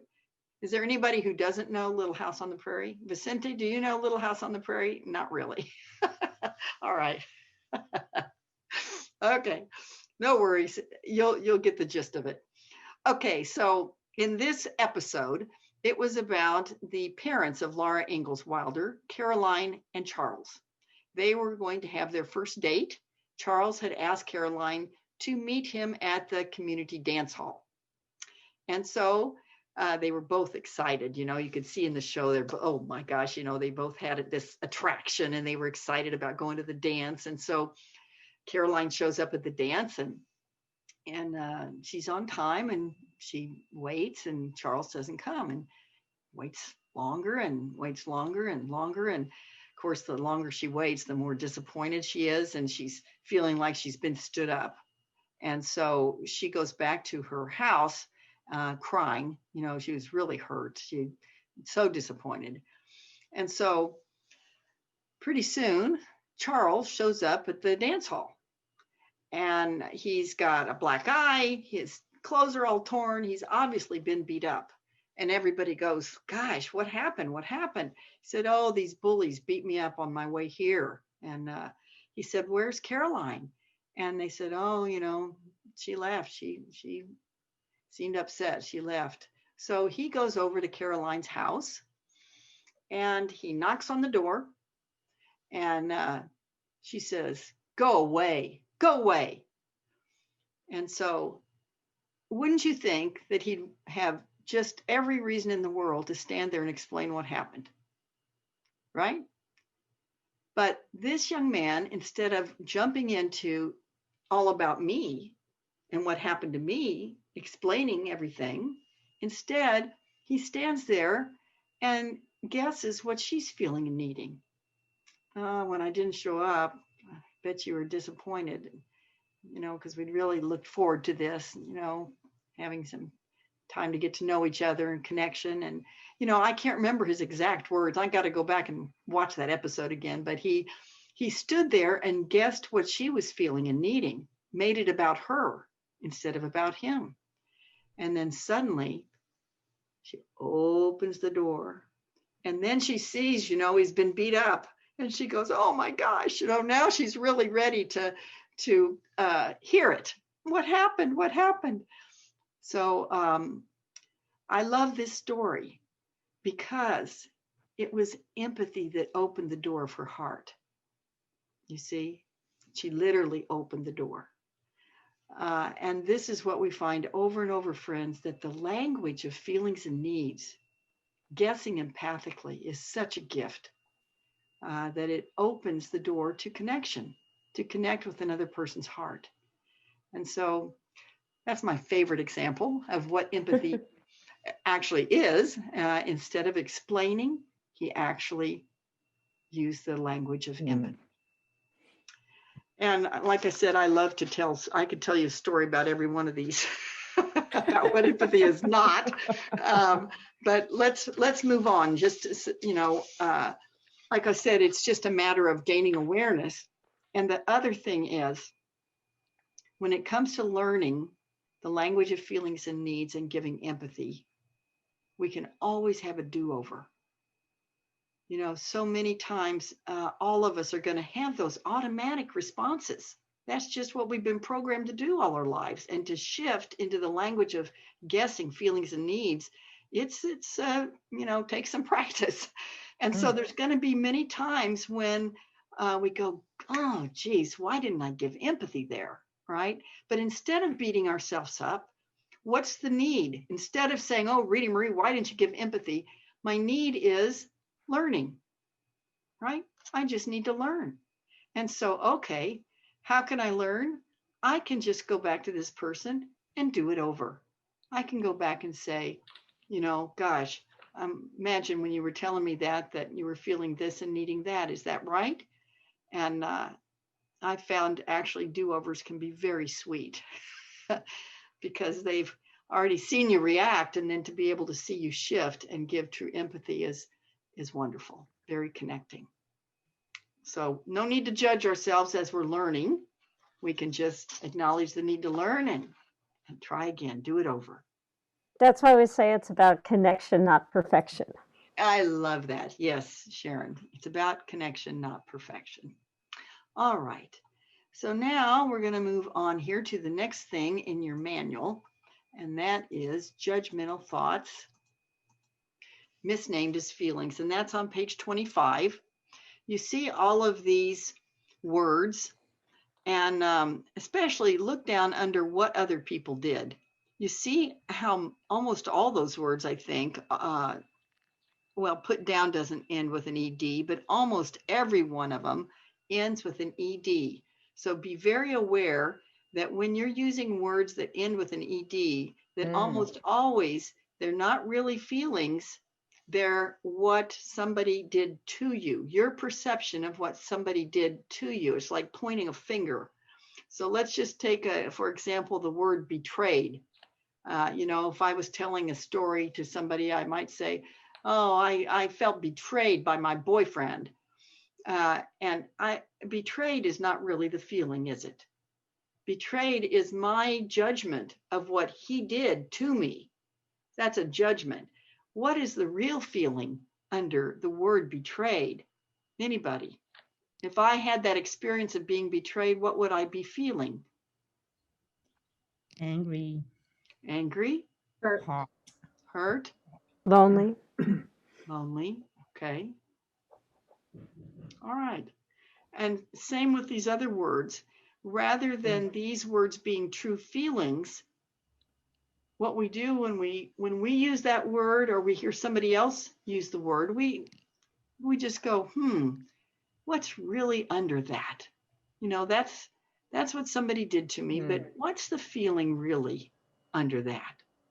And that way we get to a deeper place in ourselves. Instead of judging and projecting it out, instead we get to own the feeling. We start taking responsibility for our inner life. And the same is, Sharon. I just think surprised and shocked are probably not judgments, right? They are EDs, but they're exceptions, I think. Yes, and it's true that there are some ED words that, and disappointed is another one. I feel disappointed. So there are some ED words that we use regularly. And, when it comes to these fine lines, like fine line between this ED word and that ED word, really what we need to be looking at is what is the consciousness behind the word? In other words, am I blaming if I use that word? Like, for example, we have disappointed as a feeling. But if I say to you, Sharon, I'm really disappointed that you did not come to my seminar last month. Now, in that case, I'm pointing the finger with that feeling, aren't I? But in another case, I might be able to say, let's say that my second book didn't get published.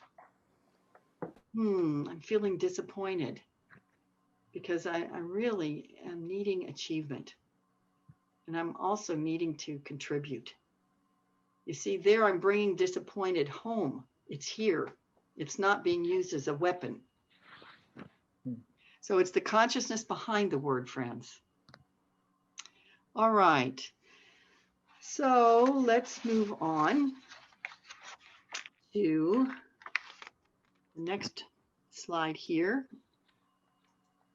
Oh, which is break. All right, so I believe, am I right in that it is time for lunch? And we're almost right on time. It's 11:34. We meant to take our break at 11:30, so we're doing very well, friends, to stay on target with our timing today. So we're going to take a 30-minute break. It's 11:35 now, so please be back at 12:05.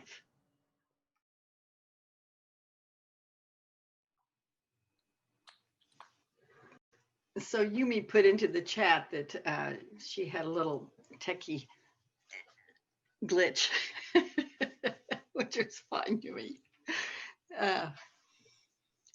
She meant to be typing in another place, and anyway, she got it figured out. So no worries, Yumi. Yeah. Gotta love technology. Yeah, that's right. We're Yeah. all constantly learning. Like I said, Constantly. I still haven't quite figured out how, when we're still waiting for Pam. So let's just, I'm gonna try spotlight for remove all pin. Pinning yourself, you're asking, you're still skeptical or suspicious? Well, I'm trying to figure out how after Pin. you all made me spotlighted, or you pinned me, but then I became small and I'm in the gallery view and I can't see myself bigger, which kind of helps me when I'm doing the boards for me to see myself in the big screen. Yes. And once I got pinned by all of you, I couldn't pin myself. Are you able to list? You can, we all can choose how you want to see. It's each one's choice. Yes. So when you pin yourself, go to the top dot and pin you. Yes, I know. And you have to be on speaker view when you do that. Not gallery. Click speaker, and then you pin yourself. Then then I can do it. Good to now know. I got it. Okay, I have to. That was the thing, because I always knew I could do it, but I thought I had. I didn't realize I had to be in speaker view. Speaker view. Okay. Yeah. All right. Okay, so I can do that. I'm 7.5 more months. Maybe we'll all have this down. Yeah. Yeah. So true. Okay, and I'm guessing that's Pam back with us. Yes. All right, Pam. So I'm going to go back to our screen share. Hope you had enough time for lunch, everyone. I know it was quick. All right, so now we're going to dive into the experiential part of our course. I'm going to do a demonstration, and after I demonstrate it, I'm going to demonstrate it with Ellen. So we're going to do this demonstration, and then you are going to go to your breakout room and do it with your facilitator, who in this case, you'll have master trainers. So in your manual on page 27, you see the exercise that we're going to do in the breakout rooms. And so let's go over the instructions through step 3.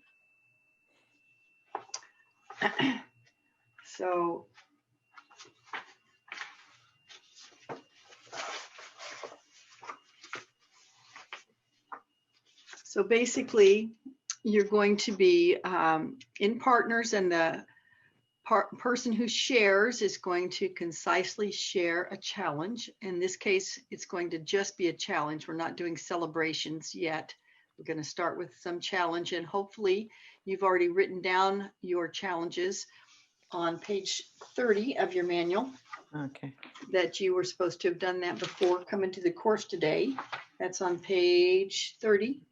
Activity 1 and activity 3 is what we're doing today. So you'll be using the conflict from activity 1. So you're going to be sharing the challenge, and then you're going to focus in on the trigger moment. Now, when we do a trigger moment, we start with the word when. For example, when I told you the story of Victor, I said, when Victor said, your work won't go anywhere without us. That was the moment when I started having negative feelings. That was my trigger. So in any challenge, you're getting it down to the when, and it can even be, let's say if you're just having inner turmoil. When I think about going back to college, I feel. So we start with the when in order to get it down to one sentence. And so in this situation, the partner's just going to listen with an open heart, and if necessary, help get that trigger down to one sentence with the word when. And then step 2, the person who's sharing is going to put their feelings on the board. I hope all of you have got your boards ready to use. That you don't have anything from previous sessions on your board, that it's ready to go. You're going to move your feeling magnets to that feeling place on the board. That's the self-empathy step. You're going to listen then as your partner guesses the needs under the feelings. All right, so the person who shares does their own feelings, and then the partner guesses your needs in this activity. Okay. All right, and then you can give feedback about whether their guesses were accurate or not. Like let's say I guess that that Yumi needed understanding about writing in the chat. And she says, well, yes, I needed understanding, but what I needed more was just communication.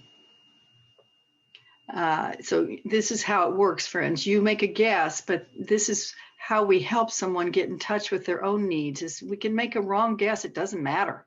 It doesn't matter if we're right or wrong. It's the fact that you're respectfully guessing. This is what we call respectful guesses.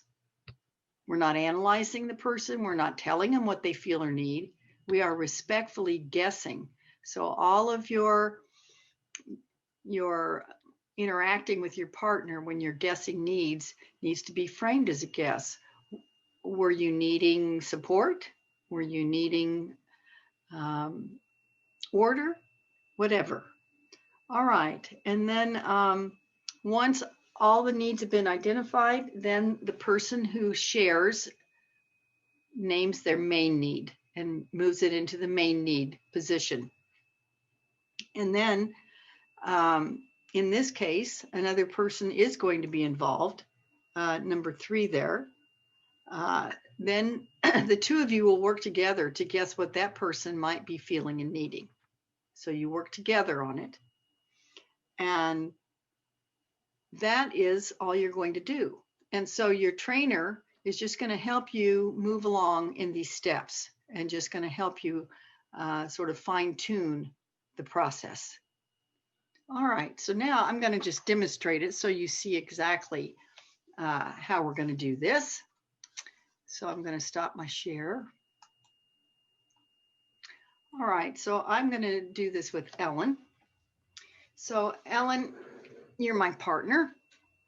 And so I am only going to be using my board. Ellen is not going to use her board during this activity. We only use the board of the person who is sharing, all right? So Ellen, my situation is that this actually happened a while back. It was before the 4th of July. And I was Zooming with my sister. And I said, well, what are you going to do for the 4th? And she says, well, I have an invitation to go to a big party. She said, Kelly, who is her daughter-in-law, Kelly's parents, they live out in the country, and they're going to have a great big party with fireworks and everything. So it's going to be just wonderful with some family members there, but there's going to be a whole lot of people I don't know because I don't know Kelly's parents' friends. But, I'll have a few family members there and just have a lot of fun. And so I said, oh, that does sound like fun. I said,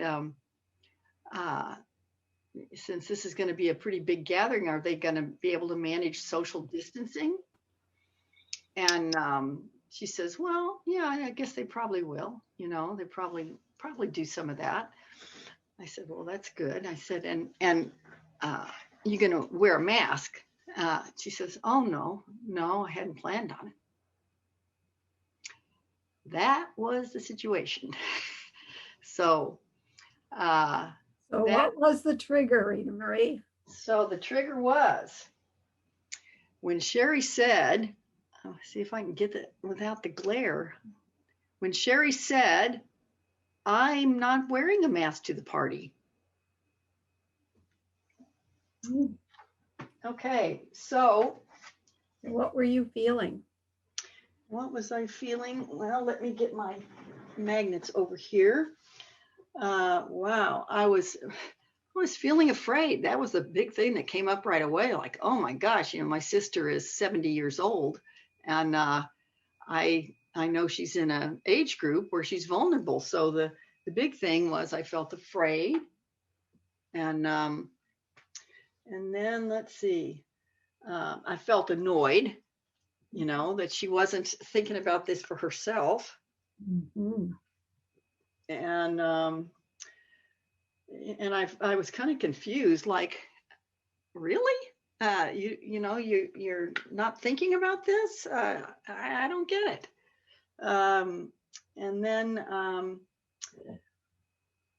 I felt kind of helpless, really. I felt kind of helpless. I understand that. Yeah. And I'm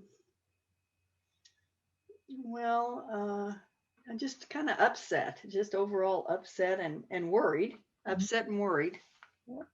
Yeah. Yeah. And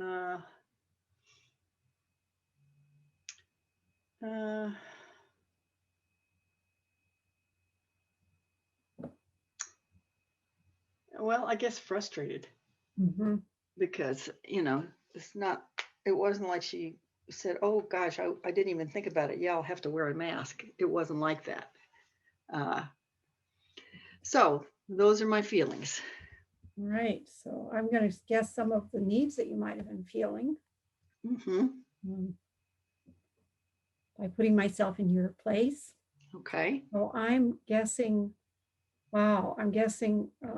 first of all, safety for your sister, physical safety. Yeah. Now, I didn't need to feel safe, but in the connection practice, when it's somebody that's so close to us, it's like our need feels like, their need feels like our need. So I had a big need for my sister's, physical safety. Yeah. Wow. And I'm also guessing connection with your sister is really important to you. Yeah. It was kind of a disconnect. Yeah, exactly. Mm-hmm. Often in those situations of disconnect, emotional safety is needed. Were you feeling a need for emotional safety as well? Yes, because I was afraid to press it. Yeah. Yeah. I didn't want to get into, some kind of conflict over this. Mm-hmm. Yeah. So I'm also wondering about to be heard by your sister. Yeah, definitely. Yeah. Okay. So any other things that you were thinking or any other needs that you had? Well, actually I would say trust. Trust, yeah. I just needed to trust that she would, listen to public health and have common sense and do what she needed to do. And so, yeah, I'd say trust was in there. Okay. All right. I think. Does that feel complete? Yeah, that does feel complete. Okay. So then let's move on to guessing what your sister Shari was feeling and needing. Well, first, I think I need to identify my main need. Right. Thank you. And I think it was just my sister's safety. I was just scared for her safety. Yep. Okay. Yep. Thanks. Okay, so your sister's feelings. Well, I think she was annoyed at being corrected by her younger sister. Yeah, she also sounded like she was excited, actually. Yes, she was Excited about the party. Yes, she was excited about the party. Yes, she was. Yeah, she was excited and just happy. I would say she was feeling happy at the time we had the conversation. She was excited and happy. It's like, nah, I'm good. Yeah. I think she was at all surprised by your being Yeah, cautious. I think it did take her off guard. Yeah. I think she was surprised. Yeah. So I'm wondering if she might have felt a little confused then in that moment. Yeah, probably a little confused. I think that's about it. Okay. All right. And now her needs. Well, I think need for choice. Need for choice. Yeah, that would jumped out at me too.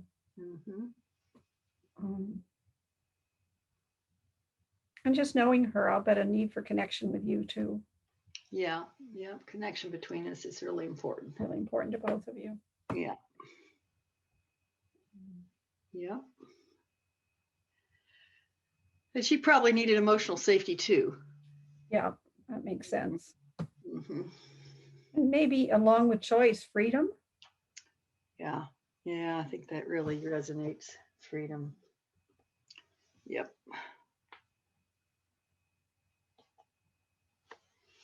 Yeah, freedom.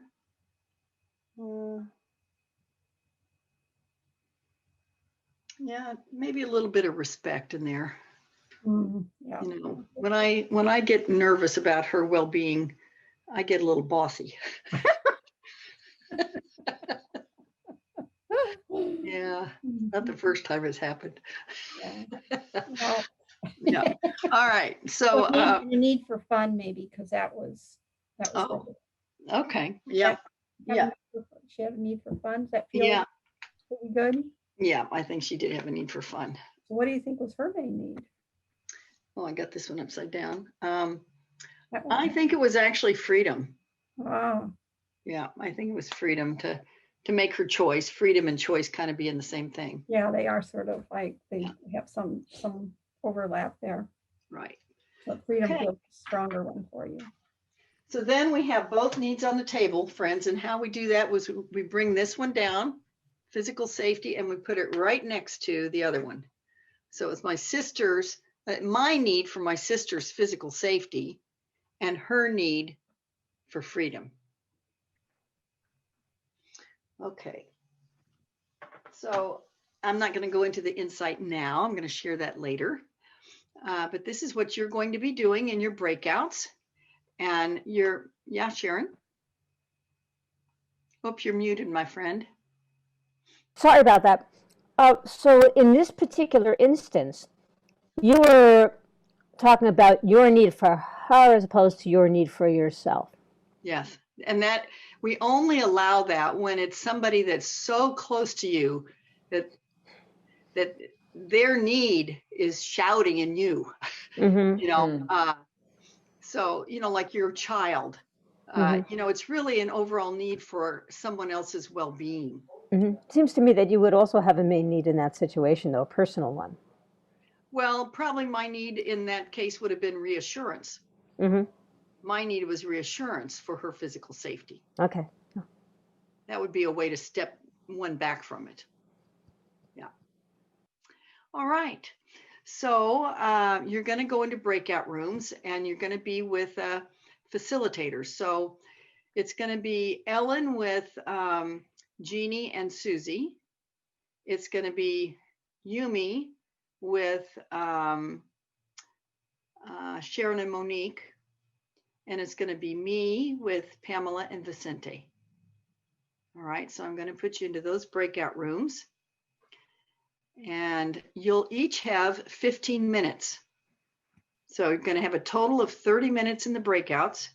And then you're going to see a banner flash up, and that banner will say you have 1 minute before you close. Now, I know that this is kind of unpredictable. And so I am going to turn my phone back on. And if Yumi or Ellen find that you need more time in the breakouts, whoops, I just pressed a little too hard here. You can text me. Just text me and let me know if things are going a little longer. We try to stick to the 15 minutes, but we don't want to cut you off. All right. Okay, so let me get you situated now into these breakout rooms.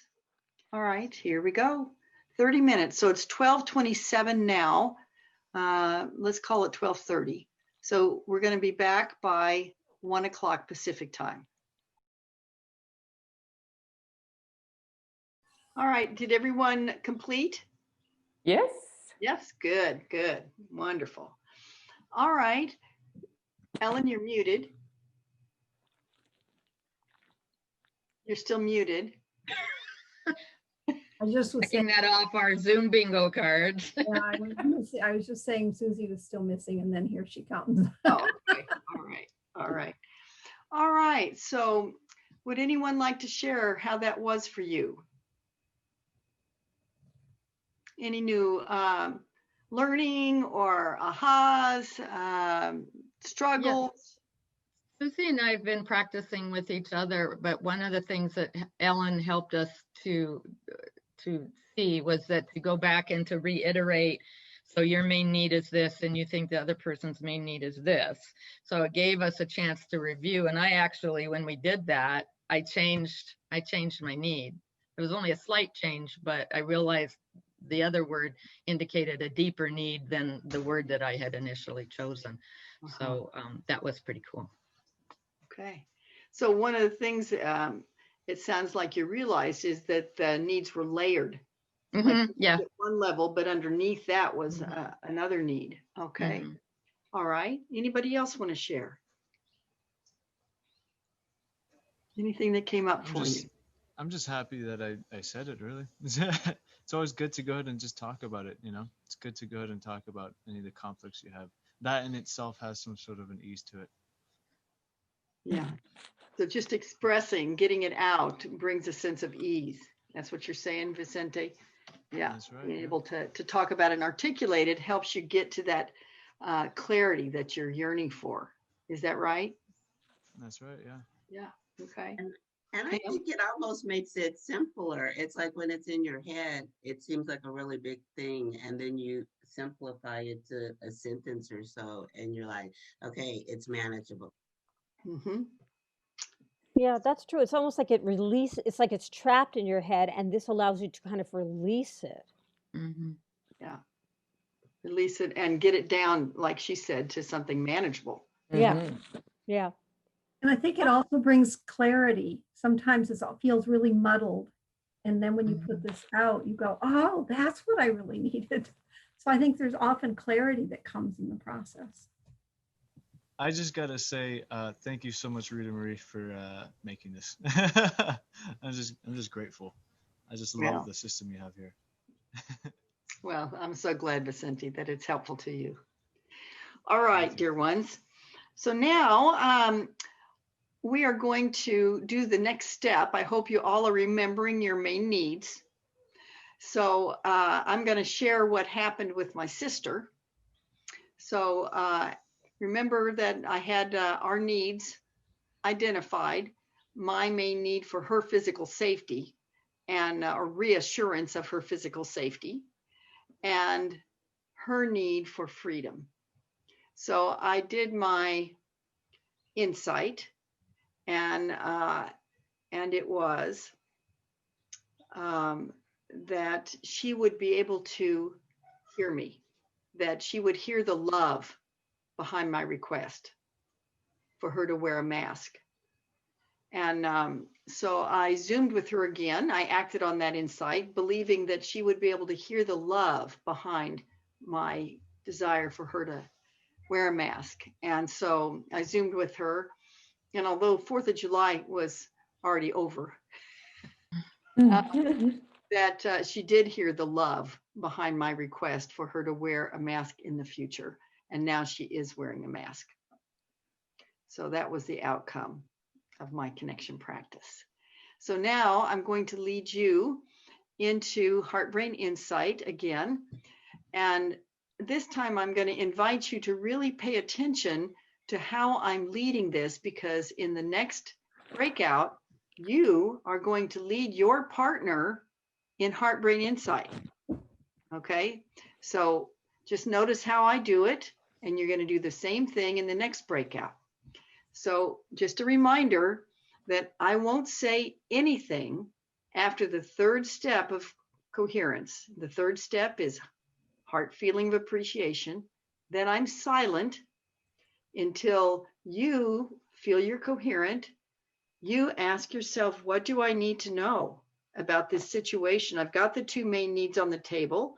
I kind of put that in the background. You're not trying to analyze the needs. Those needs are just part of the field of information that you have available to you. And so you're going to go into coherence. What do I need to know? Listen inside. And then when an answer comes, open your eyes. Now, when it comes to this inner listening, for me, it's kind of like a soft-spoken person. Who was it that we had a little difficulty hearing at first?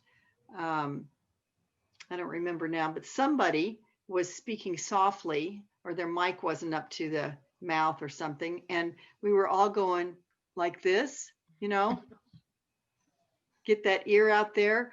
And that's, for me, when I do inner listening, it's as if there's an ear inside me that is going like this, because when I go like that, when I'm trying to hear somebody that's soft spoken, everything in me becomes quiet. It's that, and I'm conscious, I'm not straining, but I'm just turning my ear to hear. And for me, that's what it's like when I'm listening for an insight. It may not be exactly like that for you, but I just offer that as one way to sort of get still in order to just listen. It's just like bringing that inner ear to listen. Okay, so let's do it, friends. You ready? Get comfortable in your chairs. I invite you to put your hand on your heart as a point of focus. Close your eyes. And now I invite you to focus down into the heart. Heart focus.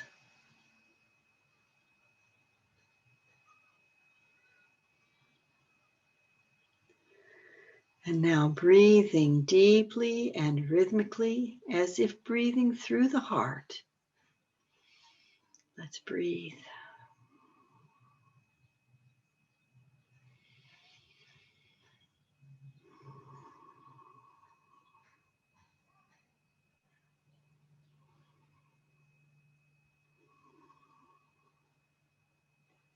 And now feeling appreciation for whatever's easy for you. Just filling our hearts with those big, big smiles.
Okay, I think everyone's eyes are open now. Would anyone like to share? And remember that we do not discuss insights, we savor them. We celebrate them and savor them, but we don't analyze them. Anyone?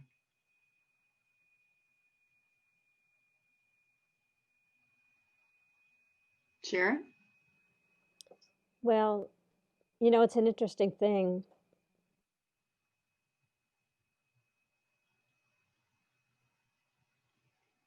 Well, your interesting thing got frozen. Are you there, Sharon? Whoops, she may have to come back. Yeah. Would somebody else like to share while we're waiting? Go ahead, Pam.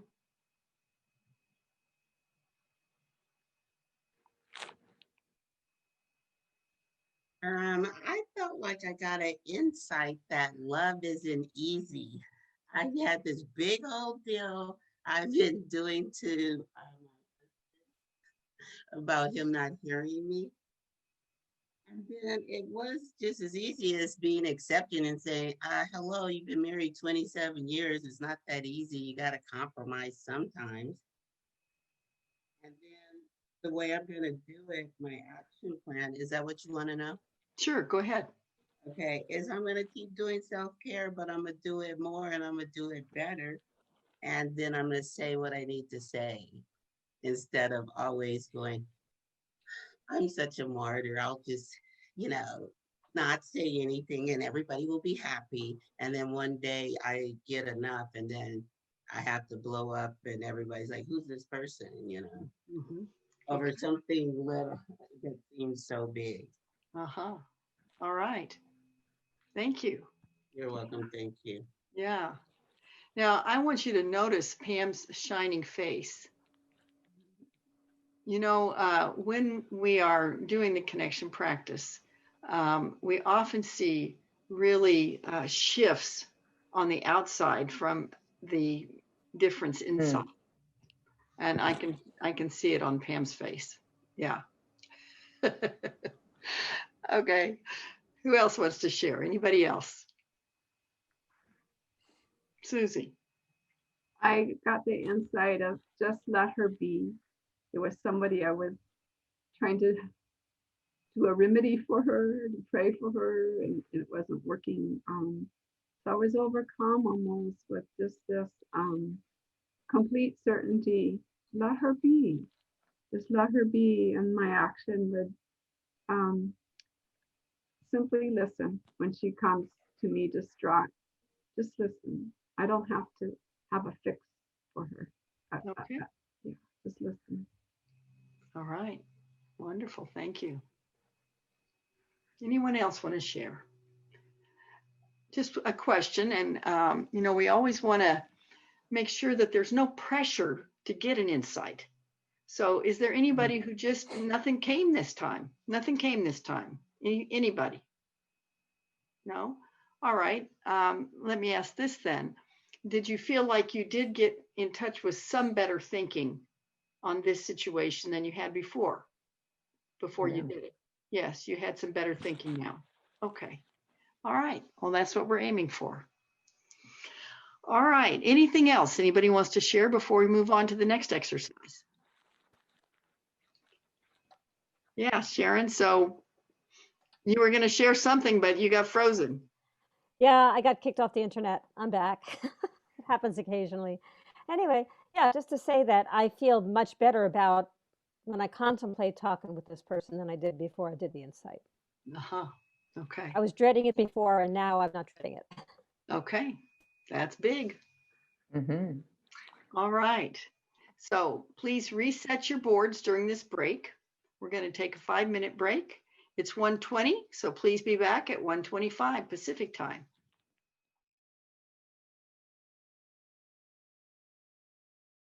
All right. So while we're waiting, Sharon, would you unmute yourself? I'd love to hear your little song on coherence. Oh, you want to hear the song? Sure. Heart focus, heart breathing, heart feeling of appreciation. Heart focus, heart breathing, heart feeling of appreciation. That's the quick coherence, helps your heart and mind align. Oh, beautiful. This is really nice. Yeah. Yeah, that was great. You know, not too long ago, Sharon and Mike sang their song Completely Connected on a Zoom that we had. I don't think you got to hear that one, Monique. No. Musicians make a great contribution here. Well, really, it's only been Sharon and Mike. Well, that's not true. I was going to say Sam. Going back to Sam, yeah. Yeah, Sam, who created the BP CD. Mm. Did a great contribution too, but I love to bring music to our work. All right, dear ones. Well, Yumi, are you back? I'll share the link to the song in the chat, to the pass it to the Completely Connected song. Oh, to the Completely Connected song. And I'd be happy to record that little one for anybody who wants it too. We haven't recorded. Oh yeah, Okay, good. We'll do it. We'll do Great. All right. So now we are going to do an inner issue. We did a conflict with another person. On your conflict list on page 30, you wrote down another conflict, that it was just an inner issue. So I'm going to just take a look here at the PowerPoint slide about the instructions for that. So you're going to do it with the same partner, only this time on an inner issue. And it's the same instruction on page 27, only this time you don't do step 3. And this time you're going to take it all the way through to the insight. Okay. So you're going to do steps 1, 2, 4, 5, and 6. You skip step 3 because it's not a conflict. So you're going to do the same thing you did last time, only skipping step 3, and you're going to lead your partner into heart-brain insight. Now, the steps to heart-brain insight are right there on your board, right? Heart feeling, heart breathing, heart, what did I say? Heart focus, heart breathing, heart feeling of appreciation. And you just need to pause. When you are leading a heart-brain insight, you need to do it yourself and feel the energy move yourself. In other words, as you focus down, your energy is dropping down. You give it time to drop down and settle down there in the heart. Then you do the heart breathing and you breathe. You want to model the breathing so that the people will follow you and actually breathe more deeply, more rhythmically. So you breathe deeply and rhythmically after you've said heart breathing. So all you have to say are the 3 little phrases there on the board: heart focus, heart breathing, heart feeling of appreciation. Please, as you're learning this for the first time, don't add words. You know, even I add a few little words in there, but I'm asking you this time to just focus on the words on the board. Just really feel those and trust those words to take you there. Heart focus, and then heart breathing. And then lastly, heart feeling of appreciation. You know, with a smile in your tone. You know, when I do it, I always smile at that last step, because as I smile, I'm bringing the consciousness that I want to share with others. What I want them to experience is a big smile in the heart. And you can do that simply by smiling yourself as you lead it. Just bring that tone to it. All right. So again, you're going to have 15 minutes each to do this activity. Whoops. And again, you'll have a banner to watch for alerts. And once again, if you need a couple more minutes or whatever for your people to come to completion, please text me. I have a question, Rita Marie. Yes. So this time, am I leading or let Sharon and Monique to read each other? They're going to lead each other in the insight. Okay. Yeah. In the insight, but up to that, I'll be doing the partner. Yes, you can. Okay. Well, or let Sharon do the partner? Yes, they're the partners. Okay, And I'll be just watching. yes, you Okay. watch, but you keep moving them forward because All right. they might need some guidance just in moving from step to step. All right, thank you. All right, so now I'm going to put you back in the breakout rooms. Like I said, you'll have 15 minutes, so it's 1:31, so it'll be about 2:05. Let's shoot for 2:05 for you to be finished. And I've got you all set up, so I'll see you at about 2:05. So how did it go for you, Monique and Sharon? I know that you had Yumi, and Yumi had to leave because she leads Daily Coherence. Yeah, and we had time. Mhm. Oops. Yeah, we had time to process, and yeah, it was really, really interesting. Yeah, yeah, it really hit something, and the inside was great. Yeah. Oh my God. Yeah. Was funny actually compared to the emotional during the process, and the inside was so wow, lively. Yeah, that This can was happen. great. Yeah, I've had insights make Yeah. me chuckle, Yeah. laugh several times. It's like, oh, that. Yeah. Wonderful. Well, It's here comes. it's amazing how deep you can go in 15 minutes and Yeah. come through it. So true. Yeah, so true.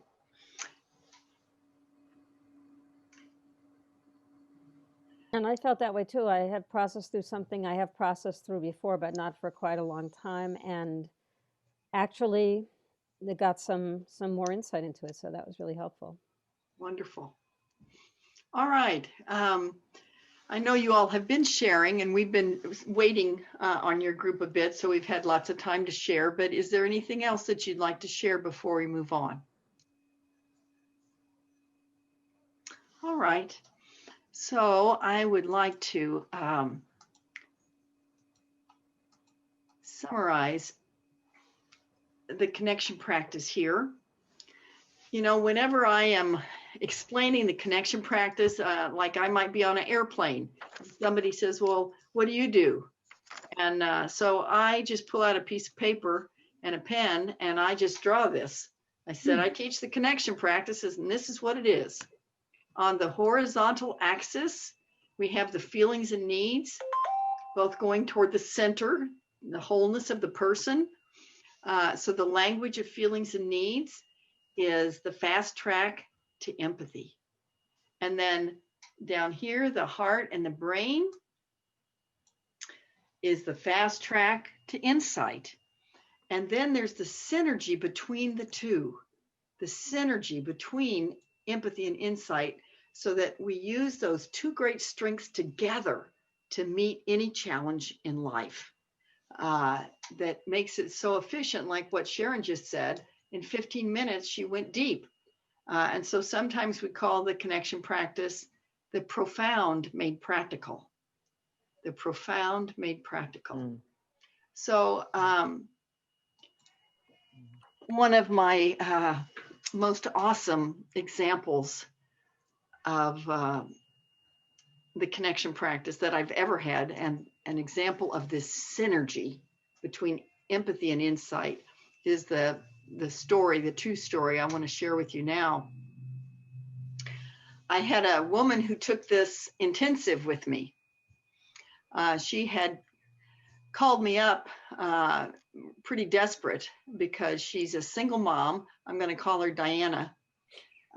Single mom, very financially challenged, sheltering in place with two teens who were driving her crazy. And so she was just stressed completely out of her mind. And so she took this intensive, she got the boards, and learned how to do the connection practice.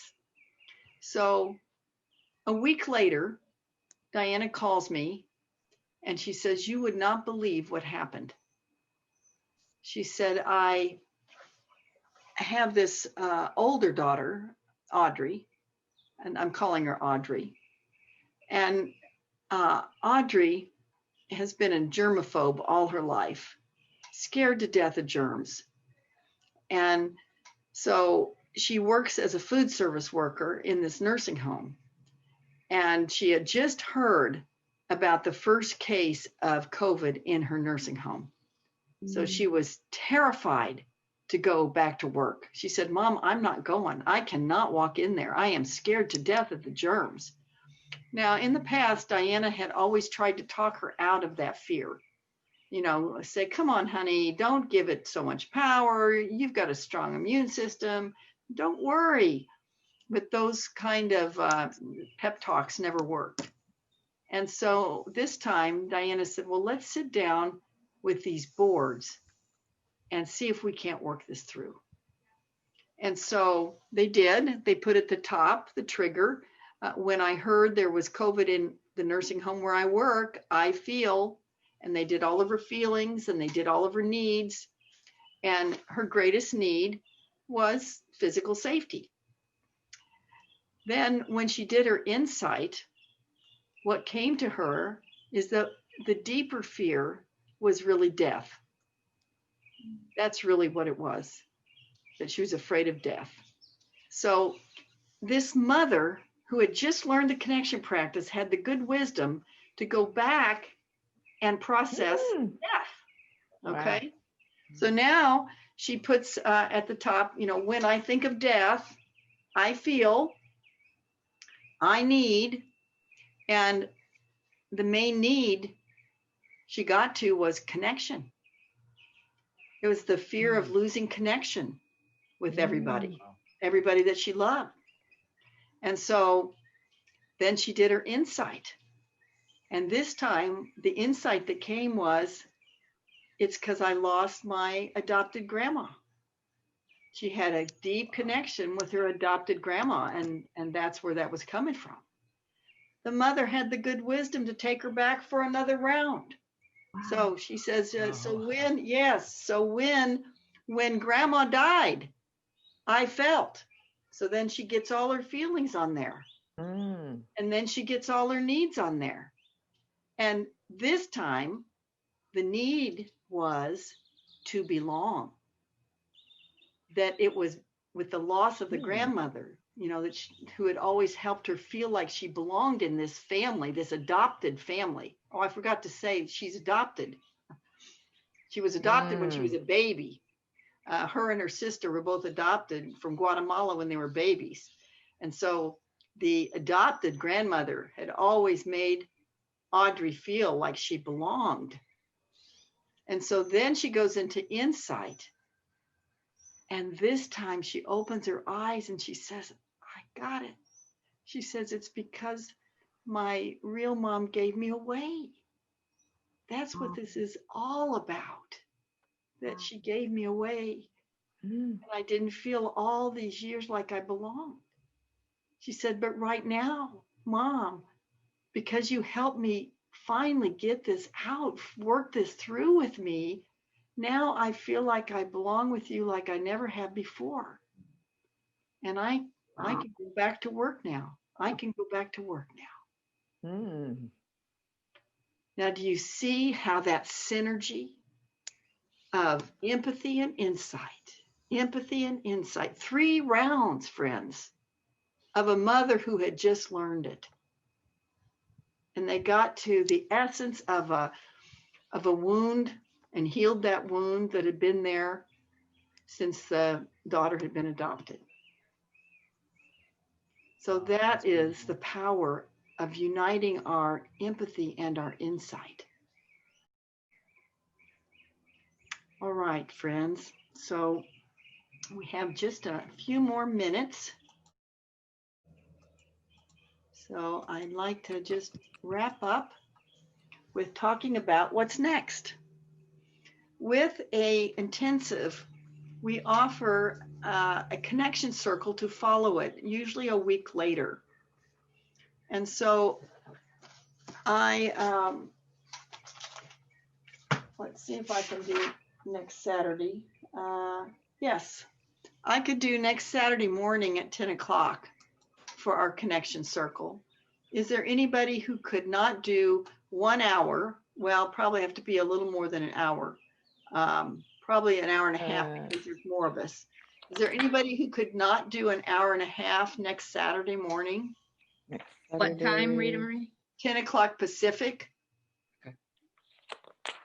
Oh yeah, the change of hours too. Yeah, 10 o'clock. Anybody that can't. All right, then in that case, we will plan on doing 10 o'clock Mhm. next Saturday morning. Yeah, 10 o'clock Saturday morning. And it'll be what we call a connection circle. And this is teaching you how to do this with others in a very simple way. Hmm. All right. So we'll do that Saturday, next Saturday, 10 a.m. Pacific. And it can be offered on an ongoing basis. yes. So it'll be just one time in this case, but I'm actually going to be out of town, but I don't want to say I can't do it, but I'll definitely try. Okay. All right, Pam. All right. And you know, you Just can to even, clarify, was that, hey, is it at 10 o'clock you said? yeah, 10 a.m. Pacific Okay. next Saturday. Okay. Yeah. 10 a.m. Hi, Yumi. I'm Sorry. back. Yeah, it was challenging to interrupt because one group came back late. And so we're just now kind of coming down the home stretch here. So the other thing that I wanted to share actually is still on this what's next slide. So we will send you certificates for completing this course after the connection circle, because that is a part of your intensive. And for those of you who are new today, one of the things that you can do if you want to become very skilled at this and learn how to what we call spiral down in, you know, like this mother did intuitively. That was amazing that she just learned it and was able to do that. But there's far more to learn with the connection practice. And for example, Jeannie and Susie are signed up to become certified as connection practice trainers and coaches in our next certification course, which is in December. And I'm hoping, Vicente, that you're going to join us. I need to talk to you a little bit about that. I hope you can join us. That's the 3 Saturdays in December, where you can really, you know, have a chance to practice this skill each week before the next Saturday. We've structured it so that people can, you know, get the information about what they have to do to show they can be masterful with an activity, and then they have a week to practice, and then they come back, and then you're assessed, and then you have another week, and then there's going to end up being a final assessment interview. So we've structured it for maximum support. And if you're interested in that, in getting certified as a connection practice trainer and coach, then please let us know, because we ask that you not share the connection practice professionally, except one-to-one with children and youth. You can use it professionally, like if you're a guidance counselor, for example, with children and youth. But to train adults, to coach adults, we ask that you get certified, because we know what it takes to learn to really give empathy, not just using the boards, but when you're teaching a course, to give empathy throughout the course, to be able to listen empathically. And so, excuse me.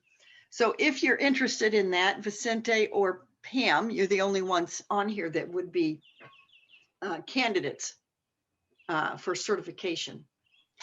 I talked to you a little bit about that before, Vicente, about getting certified. Yeah. So it's a tremendous learning experience. You know, you just really become so much more masterful at this. And once you learn how yourself to get to empathy and insight, and you learn how to help other people get there efficiently, it's just awesome. So good to Yes. put. I mean, I Yeah, never just get over it myself, I truly don't. Like Sharon said, in 15 minutes, who could imagine you could really get to a deeper healing in 15 minutes? So I just invite you to ask me questions about that if you'd like to know more, because we want to get that class filled up, and we have Jeannie and Susan in that class, Susie in that class, and Leonette, and looks like we might have Bernice. Bernice is a fabulous woman from here in Gilroy, so that class is filling up, and we're going to put a cap on it. So just want to let you know, if you want to get into that class, please let me know right away. Can I say something about getting certified and all that? Sure, Sharon. So when Mike and I took the foundations course, we had to travel a little bit to go take the foundations course, and we actually were going to do music for the course, but we got to take the course as part of providing music for the course, and we were so impressed with the connection practice that we decided to get certified to teach it. And for us, that involved traveling to Costa Rica and then traveling to Kansas for our teach backs. So it's like, it wasn't doing it on Zoom, which actually, I mean, it's lovely to do it in person, but it involved a lot more investment on our part to do that. Yeah. Yes. Well, but it's worth it. And the other point about that is that you got certified in all three parts. This certification, that's a 3-day certification, is certified in part 1. You guys are certified in parts 1 through 3. So, which is also an option for those of you who are getting certified, in part 1.